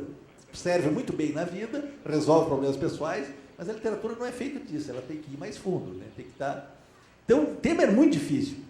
E eu lembro que eu li um livro, para a gente ver que a gente habita um mundo chamado literatura, né? Que é sem fronteiras. Eu li um livro japonês chamado Kezaburo Oe, o autor, que se chama Uma Questão Pessoal, um livro dos anos 60, em que ele conta a história também do filho dele, que teve um problema, e é um livro muito forte, um romance. E aí me deu um estalo, disse assim, é possível escrever com dignidade sobre isso aí. Eu tenho que ter talento só. Né? E aí comecei a carafunchar a cabeça de como eu ia enfrentar o tema, e a chave para mim foi aquele narrador da história. Eu joguei uma terceira pessoa. Eu disse, eu não sei mais como era aquele pai, como eu era em 1980. Eu tenho uma vaga memória. Eu já me transformei completamente. Eu sou uma outra pessoa. Né? O meu filho também é outra pessoa. Eu tive que criar uma imagem do passado e criar um narrador de fora. Aí eu criei um personagem, aquele pai, com o qual, embora ele seja escarradamente baseado em fatos da minha vida, a literatura vai criando uma lógica interna que é autônoma. Aquele pai subitamente se descolou de mim, era uma outra pessoa. E, claro, a literatura seleciona fatos da vida de modo que dá uma impressão muito dura daquele personagem para o leitor, porque são ali anos que se passam em poucas páginas, você seleciona momentos da vida. E eu sempre que leio aquilo lá, digo, eu não sou esse monstro aqui, eu não sou, embora baseado. Então você cria realmente, eu criei um personagem, uma outra visão. E um narrador que ele tem dois planos sempre, ao contar aquela história. Ele é alguém de agora, desse momento presente, olhando para o passado, já com um olhar crítico. Ele está sabendo coisas que aquele pai não sabia em 1980. Ele já tem a perspectiva da história. Então ele vai e volta no tempo e nunca se cola exatamente com o pai. Ele está sempre de fora, mas com o pé lá dentro. Ele tem informações que o pai não tem. E isso foi uma das chaves da linguagem do livro. E você levou quanto tempo para escrever? Foi 1 ano e meio. Foi um livro... quanto tempo para começar a escrever? Há mais de 20 anos. Eu comecei a escrever em 2000, eu acabei o fotógrafo, em 2005 eu comecei e acabei em 2007. Mas tem alguma razão para isso? Porque eu não... foi só quando eu comecei a me sentir... Aliás, não vou nem dizer que eu comecei a me sentir maduro, no sentido de que eu passasse todo esse tempo dizendo um dia eu vou ficar maduro. Não, a ideia de escrever sobre isso aí nem passava pela minha cabeça. Eu jamais escreveria. Depois que caiu na minha cabeça, eu preciso escrever sobre isso aí. Então foi ali 1 ano e meio. Foi um livro muito difícil para mim, porque eu não tinha noção do que eu estava fazendo. Era o único livro biográfico que eu escrevi. É uma autoficção. Eu uso essa palavra autoficção que me ensinaram depois, que eu não conhecia. Eu escrevi isso com a estrutura de um romance. Criei um narrador, criei um personagem e que usa fatos da minha vida. Mas quem lê e não me conhece não tem nada a ver, porque é um romance, né? Tem estrutura romanesca. Mas eu estava muito inseguro, porque primeiro que eu jamais esperava o sucesso que teve. Eu achava que eu ia levar pau. Eu disse assim, a crítica vai cair de pau. Eu estava com uma sensação defensiva com relação ao livro. Né? E, no entanto, foi o contrário. Foi um livro que foi pegando, e o segredo dele, talvez, foi que pegou leitores não propriamente literários também. Quer dizer, pegou aqueles leitores que normalmente não leem romances ou não leem literatura, eles foram captados pelo livro. Então isso aí aumentou o bloco que é uma coisa que a crônica tem também. A crônica pega leitores que, às vezes, normalmente não leem outro tipo de literatura. Né? Agora, uma coisa que me impactou ao ler o Filho Eterno é que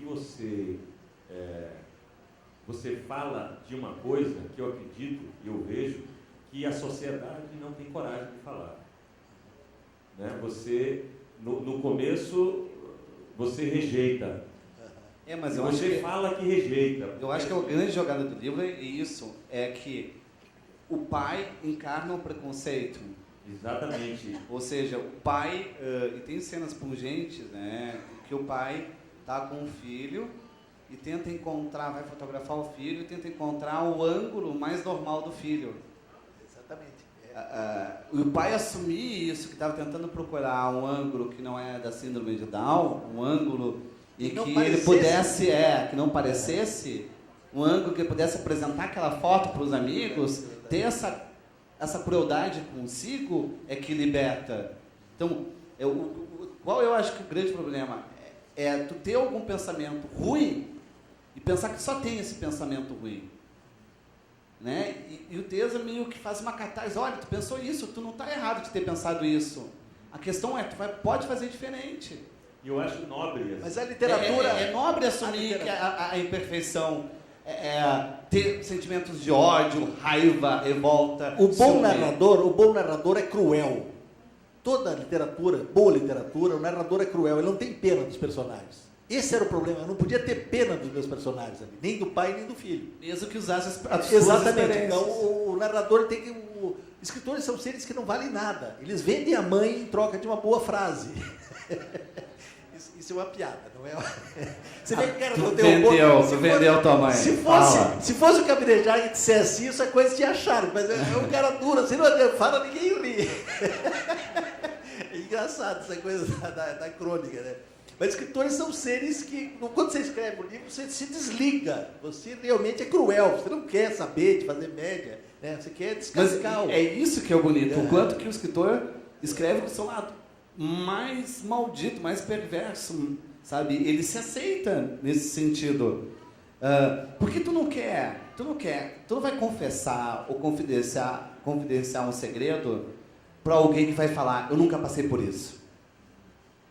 Tu vai se abrir para alguém que diz, eu já passei por isso.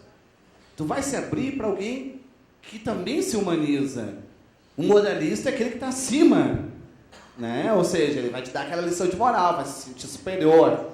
Então eu acho que a literatura foge desse moralismo. A literatura tem essa imperfeição emocionada. Agora, o que me chamou a atenção foi assim, a nobreza dele falar sobre isso, coisa que a sociedade esconde, ou às vezes tenta camuflar, ou parecer que está feliz diante de uma situação que nem um pai nem uma mãe quer, de ver o filho naquela situação, e a coragem, né? Assim, porque é como você falou, você não imaginava que as pessoas fossem receber bem aquele livro.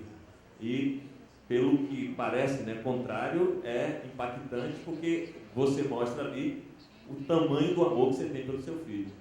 Embora comece o livro como se tivesse o tempo inteiro Eu não desejando até que ele não existisse. Eu não perco a dimensão literária, quer dizer, aquilo é uma peça literária, é uma experiência humana que é partilhada e que você, de certa forma, levanta hipóteses de sobrevivência, né, que é o que a boa literatura faz, o romance sempre faz isso, ele te coloca um paralelo, possibilidades existenciais, possibilidades de pontos de vista alternativos, num mundo em que tem um começo, meio e fim, porque a nossa vida real não tem.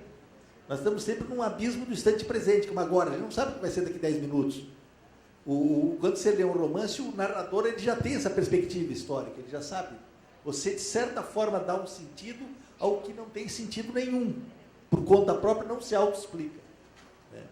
Então, o narrador é alguém que faz esse... É incrível como você vai construindo esse amor por ele, porque ele nega no começo e quando o filho some, ele se desestrutura totalmente, ou seja, ele quer aprender o filho dele. Certo, mas tudo isso foi um processo intuitivo, né? Há uma boa dose de intuição também que você escreve. Você vai tendo a noção. Aí precisava de um escritor maduro, porque a gente não sabe... se eu fosse escrever esse livro em 80, ali 5 anos depois... que nasceu meu filho, o livro seria uma droga, você está muito próximo, você ia fazer confissão, você ia fazer, sabe, você ia aperrar a mão. A literatura tem que ser escrita a frio, à distância, né? Você precisa ter essa... E claro, anos de experiência escrevendo, a linguagem da gente parece que já sabe o caminho meio por conta própria. Acerta, faz as escolhas certas. E o bom leitor sempre sente quando o autor está mentindo. Né? Embora a ficção só conte mentiras, a gente sabe quando essa mentira é verdadeira, é autêntica, é uma coisa boa, e quando você está enganando o leitor, você está disfarçando, né? Dando um drible, dando a volta. Isso também o tempo vai indicando, né? O que é lugar comum, o que é literatura que chega no osso. Assim. E o que é que mudou em você quando você publicou? Não, mudou objetivamente, me deu condições e coragem para largar a universidade, sair da universidade. Daí me abriram muitas portas, eu comecei a ser convidado para todo outro lugar. O livro vendeu bem, começou a ajudar os outros livros, quer dizer, mudou o meu patamar digamos, técnico de escritor, no sentido puramente operacional da coisa, né, de sobrevivência. Então, isso foi sensacional. Teve mudou... ou, de certa forma, me devolveu o espírito dos anos 60 que eu vinha lutando para conseguir. Agora, realmente, eu sou um vagabundo que não faço nada. Te libertou, né? É verdade. E uma pergunta aqui para você. Minha alma se chama Trapou. Onde você foi buscar essa personagem de alma destroçada? Trapo. O Trapo é a minha geração. Foi o livro mais imediato que eu fiz assim na minha experiência. Eu escrevi em 82, preciso dizer como era naquele tempo. Escrevi em 82, levei 6 anos para publicar, foi recusado por um monte de editoras. Aqueles pacotes que a gente mandava pelo correio, vinha pelo correio, né? Coisa demorada. Aí foi em 88 que saiu. Mas não é que tu é recusado, tu também tinha uma felicidade, né? Porque não é que tu é recusado e pensa, vou poder mudar um pouco mais o livro. Te dava um contentamento. Eu, na medida que eu perdi um prêmio literário, mandava para um concurso, perdi o prêmio, eu pensava, que alívio, vou poder mudar alguma coisa. Tu tinha aquele contentamento de sempre trabalhar, porque o maior prêmio é tu trabalhar o texto. Né? É uma tristeza quando tu manda para a editora. É uma tristeza quando vai ser publicado. Porque tu fechou a porta. Então tem isso, eu acho que tu tem que gostar de estar escrevendo, mais do que ver publicado. Porque tem uma ideia da literatura como se fosse uma fama, né? A gente pensa na sessão de autógrafos, que todo mundo está te esperando, ninguém está te esperando. Ninguém, absolutamente ninguém. Tu não é tão importante assim, tu não é o centro do mundo. Tu vai ter que criar o leitor assim como tu se criou. Sabe? Porque a gente pensa, vou publicar uma coisa maior sucesso. Não tem sucesso. Só tem insistência. É verdade, leva muito tempo. E o Trapo é um personagem que sintetiza aquele desencanto. É um livro romântico, eu acho que tem um toque romântico, assim, Poeta Suicida, que é uma imagem muito forte daquele final dos anos 70. Né? Nós tivemos um monte de poetas suicidas, direto e indiretamente, na cultura brasileira naquele momento, lutando na publicidade. Mas tu já tentou suicídio, não, né? Não. Se algum dia eu tiver o diagnóstico de suicídio, pode investigar que eu fui assassinado. E Jackson, tentou suicídio tu já? Não, jamais. Jamais? Já? Não, eu não tento suicídio por um único motivo, eu tenho medo de deixar um erro de português no bilhete. Imagina, vamos dizer, ainda por cima é analfabeto, escreveu 24 livros e ainda não sabe escrever. Isso me lembra do Dalton Trevisan, uma das frases do Dalton Trevisan. Mas imagina... Como é que ele dizia assim, eu queria ter o voto que ele faz com ele mesmo como escritor, eu queria ter a síntese dos bilhetes de suicida. Mas Mas tu pega aqueles bilhetes de suicídio com erro de português, dá uma pena do morto. Não é melhor pegar a recuperação do que morrer? Você, Carpinejado, você ressalta bastante as qualidades femininas, né? Sim. Não é? Nas suas escritas. Tu fez até um movimento de seios. Foi. É que tem uma diferença. Eu gosto de ser o ferante. Eu sou uma linhagem do ferante, não do pedreiro. Que tem duas linhas de galanteio. Ferante ou pedreiro? É o pedreiro da construção civil, né? Gostosa! Tesuda! Sabe que o pedreiro, ele fala para a mulher, chama ela de gostosa, mas não é para a mulher. É para mostrar a masculinidade para os seus colegas. Verdade. Ele quer mostrar que é homem para os seus colegas. Então, o pedreiro é muito gay na medida que faz isso. Porque não está interessado. É óbvio que a mulher não vai dar bola para ele, mas é importante. Eu acho que o homem deveria pagar o pedreiro para fazer isso para sua esposa. Porque a mulher vai desprezar o pedreiro, mas vai chegar em casa muito gostosa. Ela vai ficar muito afim, entendeu? A mulher gosta. Vai ter um efeito colateral na vaidade dela. Ela, sabe, vai dizer assim, o que é? Tu não gosta de ser chamada de pedreiro? Mas tu vê como tu fica ofendida? Se tu fica ofendida com isso, tu tá totalmente envaidecida.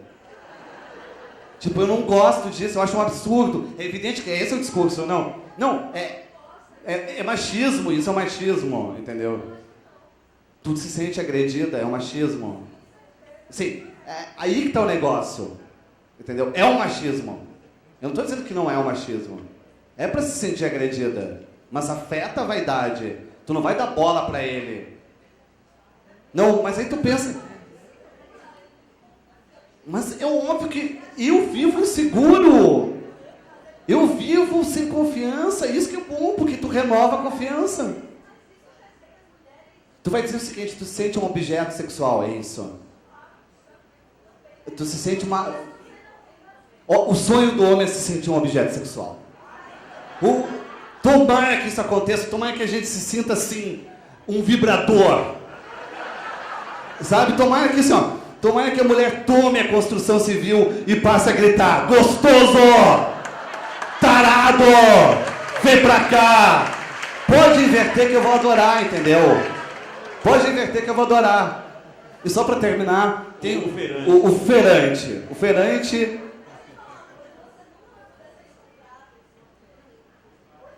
Como que não? Mas tu percebe... Não, tu percebe o seguinte... a gente tá misturando temas. Tu tá dizendo o seguinte... É muito difícil a gente usando humor e tentando encontrar uma leveza, sabe? E tu tá falando de algo que é sério, da violência doméstica, entendeu? Não é consequência do pedreiro. Não é consequência disso. Pelo contrário, não é... Então a gente vai fazer um break aqui, tá? Falar do ferante. O ferante tem outro galanteio, que é o galanteiro que diz o seguinte: ele não ofende a mulher como o pedreiro. O que ele faz? Ele elogia a mulher de um modo indireto. Ao invés de dizer gostosa, ele diz que saúde. E eu acho que essa sedução, né, do verdureiro, porque ele quer a presença da mulher. É uma sedução mesmo, ele quer que ela volte lá para comprar as frutas. Já pedreiro não. Pedreiro não criou nenhum vínculo emocional, nenhuma intimidade. Ele está falando aquilo da boca para fora só para chamar a atenção dos seus colegas, porque o que ele quer é visibilidade entre os seus iguais. Tá, dito isso, agora eu vou falar sobre a questão da violência, certo? Sim, a gente vive uma sociedade machista, a gente vive uma sociedade preconceituosa. Acho que é muito difícil de rir quando acontecem barbaridades, certo? É muito difícil de rir. Mas a gente tem que tomar cuidado para não ficar apontando, tu tá entendendo? Machista, não machista, machista ou não machista, porque senão a gente vai catalogar as pessoas de uma tal forma, de uma tal grosseria, que a gente vai estar não permitindo a sensibilidade. Eu já aprendi algo da mulher que é o seguinte: tu tá numa briga com a mulher, tu tá com qualquer briga com a mulher, não abraça ela. Abraçar é bater. Porque tu vai tentar imobilizar. Se tá tentando imobilizar, tá batendo. Então, tem suavidades que são necessárias. A gente precisa mudar o nosso comportamento. Não, a gente precisa mudar o nosso comportamento. Mas assim, ó, eu não estou elogiando o pedreiro, entendeu? Eu estou dizendo que o pedreiro está fazendo aquilo porque ele é mais gay do que o verdureiro. Mas tenta entender. Mas a questão é pressa. Entendeu? A gente tem muita pressa hoje em dia. A pressa é... O preconceito de vocês é tão forte? É preconceito. Porque todo preconceito é apressado. Dá só um minutinho.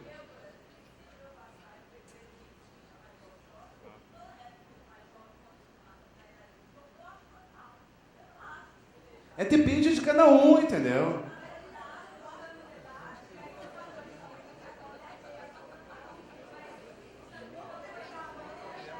Virou fora, boa. Isso é!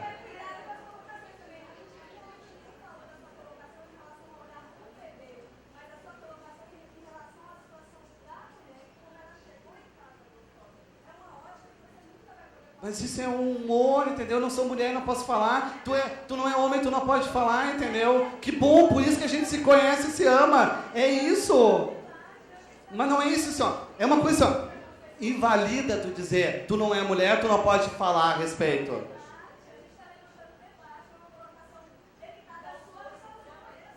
Que bom. Mas eu sou preconceituoso. Tu dizer que tu não é preconceituoso, tu tá sendo... Deixa eu fazer uma pergunta para Fabrício, que eu acho que está dentro disso aí. Não é bem isso, mas está dentro disso aí. Então, eu estava perguntando no começo que você ressalta as qualidades afetivas da mulher, não é? E nesse mesmo livro, num deles em que você ressalta todas essas qualidades da sensibilidade da mulher, tudo, na capa é uma linda mulher gostosa. Então, quem o quê? Quem escreve é o verdureiro e quem põe a capa é o pedreiro? Sim. Perfeito, eu acho que é. Eu acho que é. Aí, o que eu posso fazer, né? São andaimes de frutas. É assim, é possível ter uma mulher feia também na capa? Sim, é possível. Eu acho que é possível ter uma mulher feia na capa.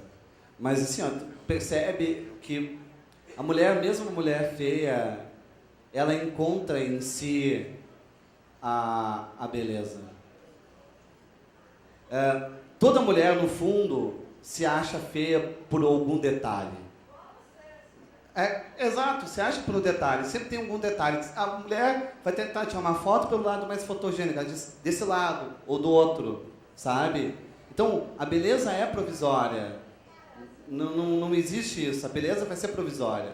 A beleza, assim, ó, o homem toca a campainha, o homem vai lá atender a campainha direto, pula da cama e vai atender. A mulher não. De certa forma, ela se prepara para abrir a porta, sabe? Ela se prepara para dormir. É uma véspera. Então, eu acho que não. Eu acho que se põe uma mulher feia... A questão é se tu põe uma mulher feia na capa de um livro, será que tu não está debochando? Que hoje tem isso do deboche, né, no YouTube, né? Sabe, a pessoa analfabeta que tu vai rir porque não sabe falar. Então, eu acho que está faltando um pouco dessa empatia. Mas assim, se a gente levar em consideração, né, o lugar que você ocupa hoje no Brasil, enquanto escritor, será que não chama tanto a atenção, ou talvez mais, do que você colocar uma... Eu estou dando uma sugestão, e se vender muito, a gente põe, eu quero ver o percentual.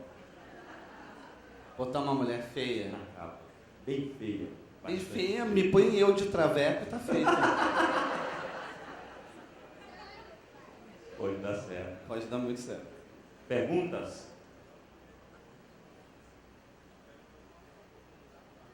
Bom, aqui é uma pergunta para os dois que fizessem uma reflexão sobre o limiar entre a celebridade e o crítico cronista, como escritores. Que? Uma reflexão sobre o limiar entre a celebridade e o crítico cronista. Sobre o cronista, deve ser. Talvez, não sei, tentando... Talvez sobre o escritor se e a celebridade apaga o lado crítico, fama. Seria isso? Bom, a celebridade de escritor é sempre uma coisa desse tamanho, né? Não tem... qualquer música de fundo de garagem puxa muito mais gente de escritor. O papel do escritor ainda é muito pequeno. A gente vê, você pega só comparar a venda de livros com a circulação das músicas em outras áreas de atividades. Então, uma celebridade... Mas tu sabe, Teza, eu acho que isso já teve um fosso maior. Não existe tanto esse fosso entre o escritor e o músico. Pela primeira vez, o escritor está sendo reconhecido como se fosse um músico. Tem, eu acho que acaso, é verdade. Por exemplo, o músico também está tendo uma grande dificuldade, porque ele não vai mais se fazer ou se valer pela venda de CDs. Agora é pelo show. Não, talvez eu dê um mau exemplo. Por exemplo, a questão do ator. Um ator de novela. O escritor ainda vende livros, entendeu? O livro ainda tem um certo sacramento ali, que ou vai comprar na internet, ou na web, ou vai comprar, sabe, nas livrarias, mas o livro está sendo procurado muito mais do que o CD, nesse sentido. Não, é verdade, meu exemplo não foi feliz. Mas eu digo, a noção de celebridade, por exemplo, as celebridades visuais, novela, pega atores, é incomparavelmente melhor. Se fazer uma pontezinha numa novela das 8, você vai aparecer 1 milhão de vezes mais do que o escritor. Embora seja mais efêmero também, que se saiu de circulação, desaparece em seguida, né? Tem esse lance. Olha, eu acho que isso aí depende do temperamento do escritor. Eu não... Quando diz assim, pô, você ficou famoso agora, não mudou nada porque eu passei 30 anos que ninguém sabia quem era Cristóvão Teza, escrevendo um livro atrás do outro. Então, e já estou meio velho para mudar. Mas o fato de vocês estarem aqui com esse público todo é um sucesso. Então, talvez a pergunta seja nesse sentido, né? Não, isso é uma coisa... esse sucesso isso é uma coisa legal. Você ter leitor é uma coisa muito legal, uma coisa fantástica. Quer dizer, quem escreve que é leitor, obviamente, né? E tem uma coisa que tem todo esse público, mas é um condomínio de solidão, entendeu? A gente conversa com cada solidão que está aqui dentro. Né? O público está junto, mas a literatura tem dessa conversa, da solidão do Teza, com cada solidão aqui presente. Né? Isso eu acho que é um encontro da solidão, sabe? A leitura, tu não se sente desconfortável em si. E hoje a gente está num período em que é muito fácil mudar de vida. É fácil mudar, é muito fácil, sabe? É muito fácil largar o casamento, é muito fácil, sabe, largar um trabalho, é muito fácil largar tudo. A gente não está preocupado com a viagem, a gente está preocupado em chegar o mais rápido possível. Se tu vai entrar no teu Face, tem várias janelas piscando, vários inboxes ali, sabe? Te convidando para te mudar de vida. Hoje, o difícil é essa permanência que a literatura ainda segura. É tu ficar com um livro, atravessar um livro de 400 páginas. Sabe? É ficar 1 hora quieto. Eu acho que a literatura te ensina a ser fiel. A literatura te ensina a ser leal. A literatura te ensina a insistir. A não largar uma relação porque estragou, mas talvez dê o dobro de atenção porque estragou. Porque se tu consegue suportar o teu tempo sozinho, tu vai conseguir melhor dividi-lo com quem precisa. Esse tema da solidão é interessante porque é uma coisa que está em falta. Hoje a solidão virou uma vergonha social. A pessoa está sozinha, é a pior desgraça que pode acontecer. Eu lembro sempre do Admirável Mundo Novo, do Aldous Huxley, que é aquela sociedade que ninguém ficava triste, que todos estavam alegres o tempo todo, e socialmente juntos, né? Ninguém ficava sozinho. Um dos treinamentos era quando os bebês eram treinados, sempre que encontravam um livro, botava a mão em cima e levava um choque elétrico. Porque o livro, a leitura, é uma atividade antissocial, você fica sozinho. Você não dá para partilhar uma leitura com nenhuma outra atividade. Você consegue ouvir rádio fazendo tricô, consegue fazer, mas você não consegue ler fazendo outra coisa. Mas a gente também pode... Esse é um tempo precioso de uma auto-investigação, de você mergulhar nesse mundo solitário. É um contraponto para uma sociedade que te joga completamente em direção contrária. É como se fosse um remédio. Daí aquela pergunta que eu fiz lá no começo, né? Se hoje é possível a pessoa mergulhar na solidão de uma leitura mais densa, né? Que não seja uma crônica, que não seja um poema, uma coisa rara. Eu acho que sim, com certeza. A gente não pode fazer avaliações sobre a qualidade das leituras, né?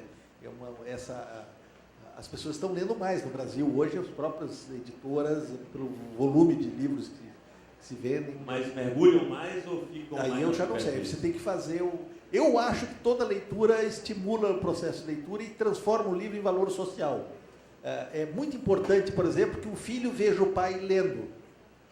Num país com carências sociais terríveis. Mas, com certeza, eu acho muito esses contrapontos que tu está colocando, de ter um exemplo de um pai lendo. Mas tu vai ser escritor se tu tem um pai contando a história, entendeu? Não apenas lendo, mas contando que está lendo. E contando o quanto que isso influencia emocionalmente na vida dele. Isso que eu acho que é o fundamental, não apenas estar com o livro, mas estar, de uma certa forma, interagindo com o livro. E ver só, eu acho que tem que ter uma mudança de comportamento. Houve uma mudança de comportamento do leitor, não é mais aquele leitor silencioso que precisa de silêncio para ler. Hoje o jovem vai ler com música alta, com a TV ligada, com o computador, sabe? Interagindo de diferentes formas, com outras intervenções. A própria leitura digital, né? E vai estar concentrado, apesar de todo aquele barulho, está concentrado. Hoje tu consegue ficar concentrado com excesso de estímulos. Então, eu acho absurdo uma biblioteca ser silenciosa. Biblioteca tinha que ter música ambiente, tinha que poder conversar, tinha que ser, sabe, ser um espaço vivo, intenso. Eu acho que tem que perceber que o perfil do leitor mudou. Não é a leitura como estudo. A leitura como prazer. Mas não sei se é um valor universal isso aí. Eu não consigo, por exemplo, nem ler nem escrever ouvindo música. Mas aí é uma outra geração, Tesa. Eu também fui criado assim. Mas os meus filhos são diferentes. Eu também não consigo. Qualquer barulhinho assim me tira daquele universo que eu mergulho quando eu estou na leitura, né? Naquela viagem que a leitura me proporciona. Eu acredito. Mas aí tu não tem vizinhos, né? Porque vai ter sempre um vizinho gemendo, fazendo barulho, batendo o quadro. Mas vamos deixar isso para escolha pessoal, né? Não vamos agora determinar se tem que ter barulho ou tem que ter barulho. Não, mas eu acho que tem como admitir o barulho para o novo leitor. Tem como admitir? Que o barulho, que há uma leitura barulhenta hoje. Hoje o mundo é mais barulhento. Né? Então, queremos saber o que está escrito na sua cabeça, aí atrás, do seu cabelo. Festa. Você sempre tem uma frase, né? Toda semana eu troco. Toda semana. Sim. Festa é porque hoje é seu aniversário, é porque é festa literária, é porque a vida é uma festa. A festa eu fiz porque realmente é meu aniversário. E a festa, eu tive uma festa surpresa que a Cátia fez. Ela fez com o tema Wolverine, então foi uma festa de criança. Para recuperar de um trauma da infância, ela fez uma festa de criança, Wolverine em casa, fui jogar numa piscina de bolinha. Então sempre tem essa possibilidade, né, de superar alguma lembrança amarga com outra feliz. Tem uma pergunta aqui para você. Como é para você consolidar? Essa tua língua aí foi foda. deve ser consolidar, não sei, a vida de apresentador e ator com a vida... Mas não está conciliar. Deixa eu ver. Não. Veja que não está conciliado. Carpinejar, como é para você consolidar a vida de apresentador e ator com a vida de escritor, principalmente na época de realizações de obras audiovisuais? Aí você mesmo responde. Você fez o eu estava atuando como mediador. Estava atuando como mediador. Agora, carpinejar. Não, eu não... Mudou, você viu que mudou, Tony Boy. Não, eu não tenho...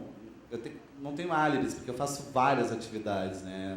Eu apresento a Máquina na TV Gazeta, tenho um programa que é o Consultório Sentimental na Rádio Gaúcha, que é quinta-feira, da meia-noite às 13, que eu respondo dúvidas amorosas. Tem um programa que é discutindo a relação na RBS, lá no Rio Grande do Sul. Então, tenho as 2 colunas na Zero Hora, tem uma coluna na Isto é Gente. Então, tem tudo isso aí, e ainda acho que tempo para escrever, mas assim, ó, eu acho que a minha carreira é o amor, eu amo mais. Se sobra tempo, eu escrevo. Quanto mais falta tempo, melhor eu escrevo. Eu adoro a urgência, sabe? Eu adoro ficar com a tarefa em cima do laço. Isso é bom, eu gosto do desespero dos outros. Porque tu tem que pensar o seguinte, o desespero é de quem precisa publicar, ou seja, é do meu editor, não é meu. Ele que está desesperado para que eu entregue. Eu não, estou tranquilo. A minha tranquilidade é criar o desespero alheio. Não tem o que fazer. E acho que não muda muito do apresentador, né? Eu sou do Rio Grande do Sul, que tem a bravata, a provocação. Então a gente gosta de provocar. A gente sabe que o é amigo quando a gente provoca até outra pessoa não aguentar mais. Então é isso. E saber rir das situações mais patéticas. Eu acho que quem não consegue rir de si mesmo e, de uma certa forma, fica naquela posição impessoal, ideológica, é muito chato, né? Eu lembro que a gente está falando do Tabajara Ruas, ali nos bastidores, que é um escritor gaúcho. Uma vez eu fui almoçar com o Tabajara Ruas, ele trouxe um amigo dele. O amigo dele ficou na minha frente. E o amigo dele cuspia quando falava. E é muito desgastante, porque tu não sabe se tu limpa o cuspe ou não, né? Então, um vexame que eu tinha que passar. E, de repente, eu estava comendo arroz, o cara cuspiu arroz na minha direção. O que eu podia fazer? Eu estava com a boca aberta. Aí eu engoli o arroz que ele cuspiu. E ele viu que eu tinha engolido o arroz. Isso que é o pior de tudo. Aí que vem a literatura. O que tu vai falar para um sujeito desses? Vai começar a cuspir arroz de volta? Vai fazer uma guerra de arroz? Não. Caiu na minha boca e disse, que delícia.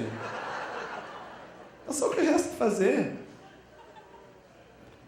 Aqui tem uma pergunta falando que você casou muitas vezes. Ser feio está na moda? Casei muitas vezes, ele vê que ser feio está na moda. O feio, eu acho que estimula, desafia a mulher. Sim, muito. Porque o feio, ele é inesquecível. Tu olha uma vez e não esquece. E o bonito tu tem medo de encarar, pra não estar na cara que tu tá afim dele. Os bonitos desaparecem rapidamente, e os bonitos um dia ficam feios. A gente já tá em forma desde sempre. E o feio tem mais chance de ser famoso. Ele já nasce, todo mundo apontando, olha a cara dele. É uma maravilha, né? Mas tu não se acha bonito, né? Não, eu não disse que eu não me acho. Tá. Do jeito que você falou, parecia que eu sempre me acho bonito. Não, agora tu tá num momento bonito, porque... Você acha? Tu tá diante de um feio.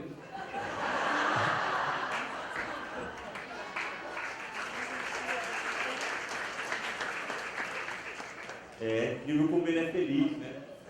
Ele Então, é o feliz. carpinejar é um gênio, é um princípio fundamental da literatura, pegar da desvantagem e fazer uma vantagem. Uma vantagem. Essa tem que tirar. Mas o defeito, ele é virtuoso. Né? Chega um momento que tu vai casar e se apaixonar e amar alguém que não queira mudar teu defeito, que proteja teu defeito. Porque o defeito cria saudade. A gente não sente saudade das virtudes do outro. A gente sente saudade do ciúme, da possessão, sabe? Que me incomodava, dos hábitos ruins, sabe? E você sempre teve essa segurança desde a infância? Que você tem? Não, tu vê só que eu não tenho segurança nenhuma. O que eu faço, eu crio pânico. Eu espalho a insegurança para os outros. Para me tornar menos inseguro, eu só faço isso. Qual a importância da infância da sua trajetória de escritor? É total. Eu acho que já disseram isso, né? Todo mundo que escreve é recuperar alguma coisa que ficou lá para trás.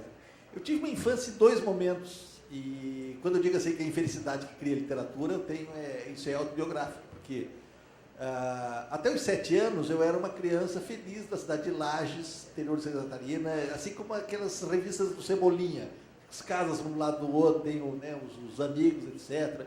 Ia assistir filme no matinê, no Cine Tamoio, né, era desenhos, eu tenho lembrança muito forte disso aí. Uma vida estável e tal. E o meu pai pegou uma lambreta dele, naquele tempo, era sinal dos tempos, comprou uma lambreta para ir dar aula de professor do colégio, a 20 km por hora, bateu a lambreta, deu com a cabeça meio fio e morreu. Então, a minha vida desabou, porque eram os 4 filhos, minha mãe sozinha, pegou os filhos, a gente baixou de nível social, tivemos que ir para Curitiba, a coisa mudou radicalmente, chegou em Curitiba, fui pela primeira vez, fui morar em apartamento, as coisas ficaram duras, tinha uma outra história, e então o que eu digo, é a matéria-prima para o escritor. Quando me perguntam assim, o que é bom para o meu filho ser escritor? Olha, tranque num quarto escuro, bata nele, tire a comida, crie problemas, tal, que ele vai ser, se o serviço for bem feito, vai ser um escritor de gênio, né? Vai ter outro. Então a infância era isso aí, foi uma quebra, né? Essa perda do pai, a passagem para Curitiba, que é uma cidade muito literária, uma cidade tem uma certa hostilidade latente na cidade, uma cidade muito fria, muito distante, assim, muito exigente com relação a você. Isso foi marcante, quer dizer, tudo que eu escrevi veio desses primeiros anos. Você também pensa do mesmo jeito? Assim, eu sempre tive esse desajuste da infância, né? Porque eu pensava que eu tinha sido trocado no hospital. Por quê? Porque todos meus irmãos eram formosos, bonitinhos. E eu me sentia... Não se encaixava. Bem nesse perfil do Tesa, né? Eu não conseguia me encaixar na família. Eu queria que a minha mãe confessasse que eu tinha sido trocado no hospital. Então, eu insistia para minha mãe falar. E minha mãe não falava, mostrou a certidão de nascimento. Eu falei, isso tu pode colocar o teu nome. E minha mãe foi, assim, um longo processo, eu incomodando ela, porque tem sempre uma tia, né? E a tia... Toda família, para ter sucesso, tem que ter uma tia solteirona e um tio bêbado. Se tu não sabe quem é essa tia chata, é tu. Se tu não sabe quem é o tio bêbado, é tu. E a minha tia, logo que eu nasci, ela sempre dizia para mim, é estranho, quando tu nasceu, tu estava cheio de pintas. Depois a gente foi te ver no berçário e não tinha nenhuma pinta mais. Então ela criava essa suspeita que eu não era daquela família. Se eu não sou daquela família, eu tinha que procurar a minha. Procurar a minha é fazer literatura. E eu lembro que minha mãe tentou provar que eu era da família. Então ela me trouxe no envelope pardo as fotos do meu avô, que é a minha cara. A mesma testa larga, o mesmo nariz, sabe, esse nariz torto, a boca de pintacilgo. Aí eu olhei a foto e disse, ele também foi trocado no hospital. Então não tem saída. É um escritor, né? Esse é um escritor. Bom, a produção está dizendo que o nosso tempo acabou. Se alguém quiser perguntar mais alguma coisa, há tempo. Como assim o tempo acabou? Se alguém quiser perguntar alguma coisa, Eu há acho tempo. que...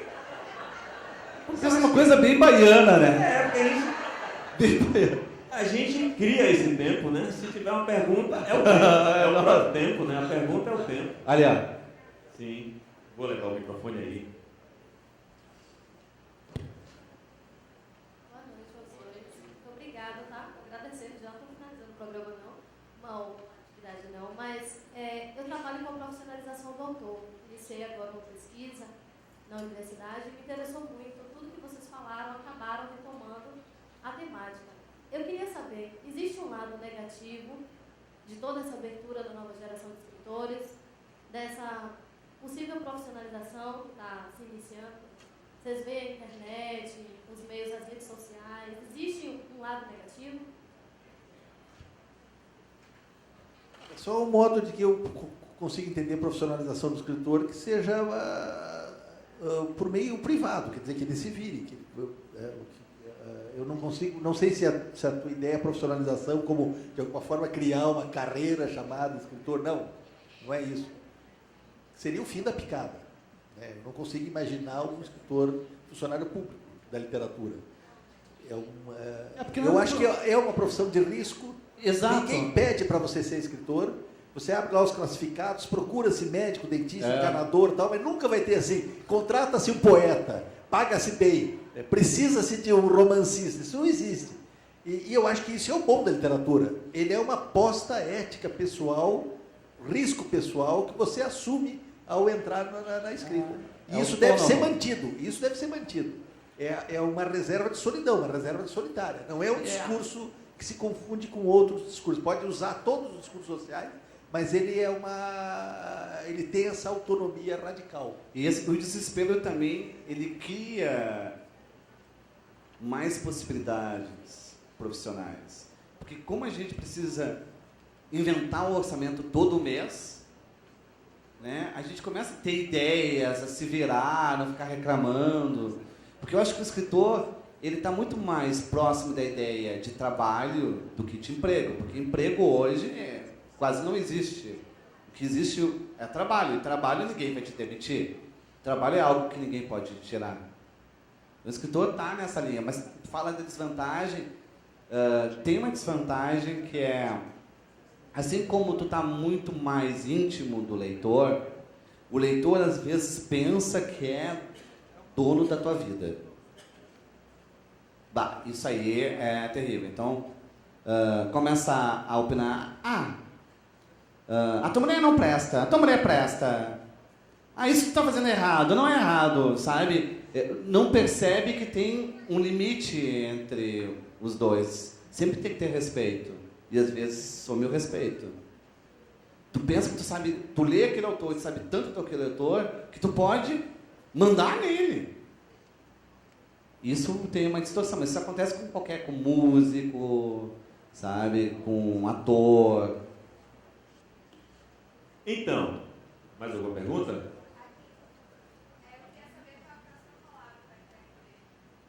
A próxima palavra que você vai escrever. Alguma sugestão? Da sua cabeça. Bahia, por que eu dei essa ideia? Cabe aí, né? Porque você só pode escrever palavras com... Até 5. Até 5, né? Então aí você tem que... Pendura na orelha uma, se não couber. É engraçadinho. Bahia. Tudo bem, eu vou botar a Bahia. Como diz o baiano, você se lenhou. É um compromisso. Se lenhou. Lenhou. Eu vou fazer espontaneamente. Sobre pergunta para... Sim. Você falou que não vê um escritor como um burocrata, né?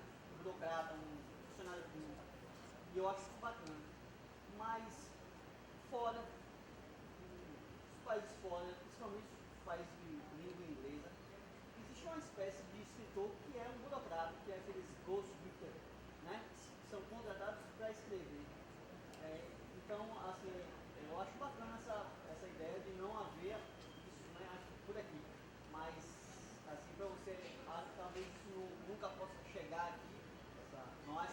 queria entender só o sentido da palavra profissionalização, o que isso significaria na prática. Eu sou um escritor profissionalizado, né? Eu escrevo, publico, ganho dinheiro com isso, tenho uma relação aliás, sou até uma pessoa jurídica, de palestras e de textos.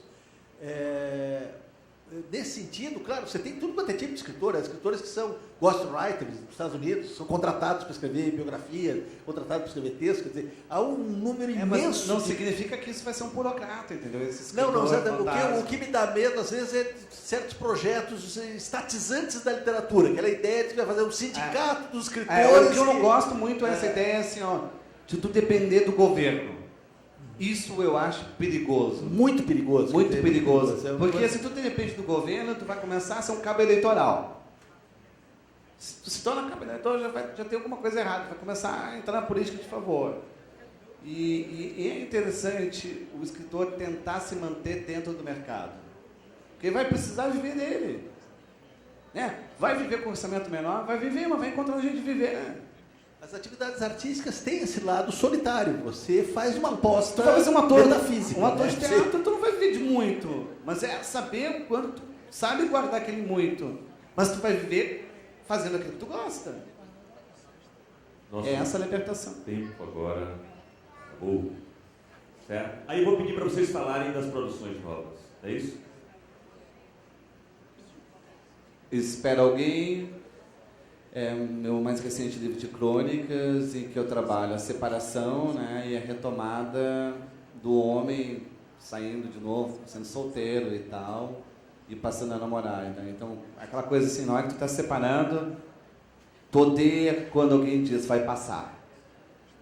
Porque tu não quer que passe.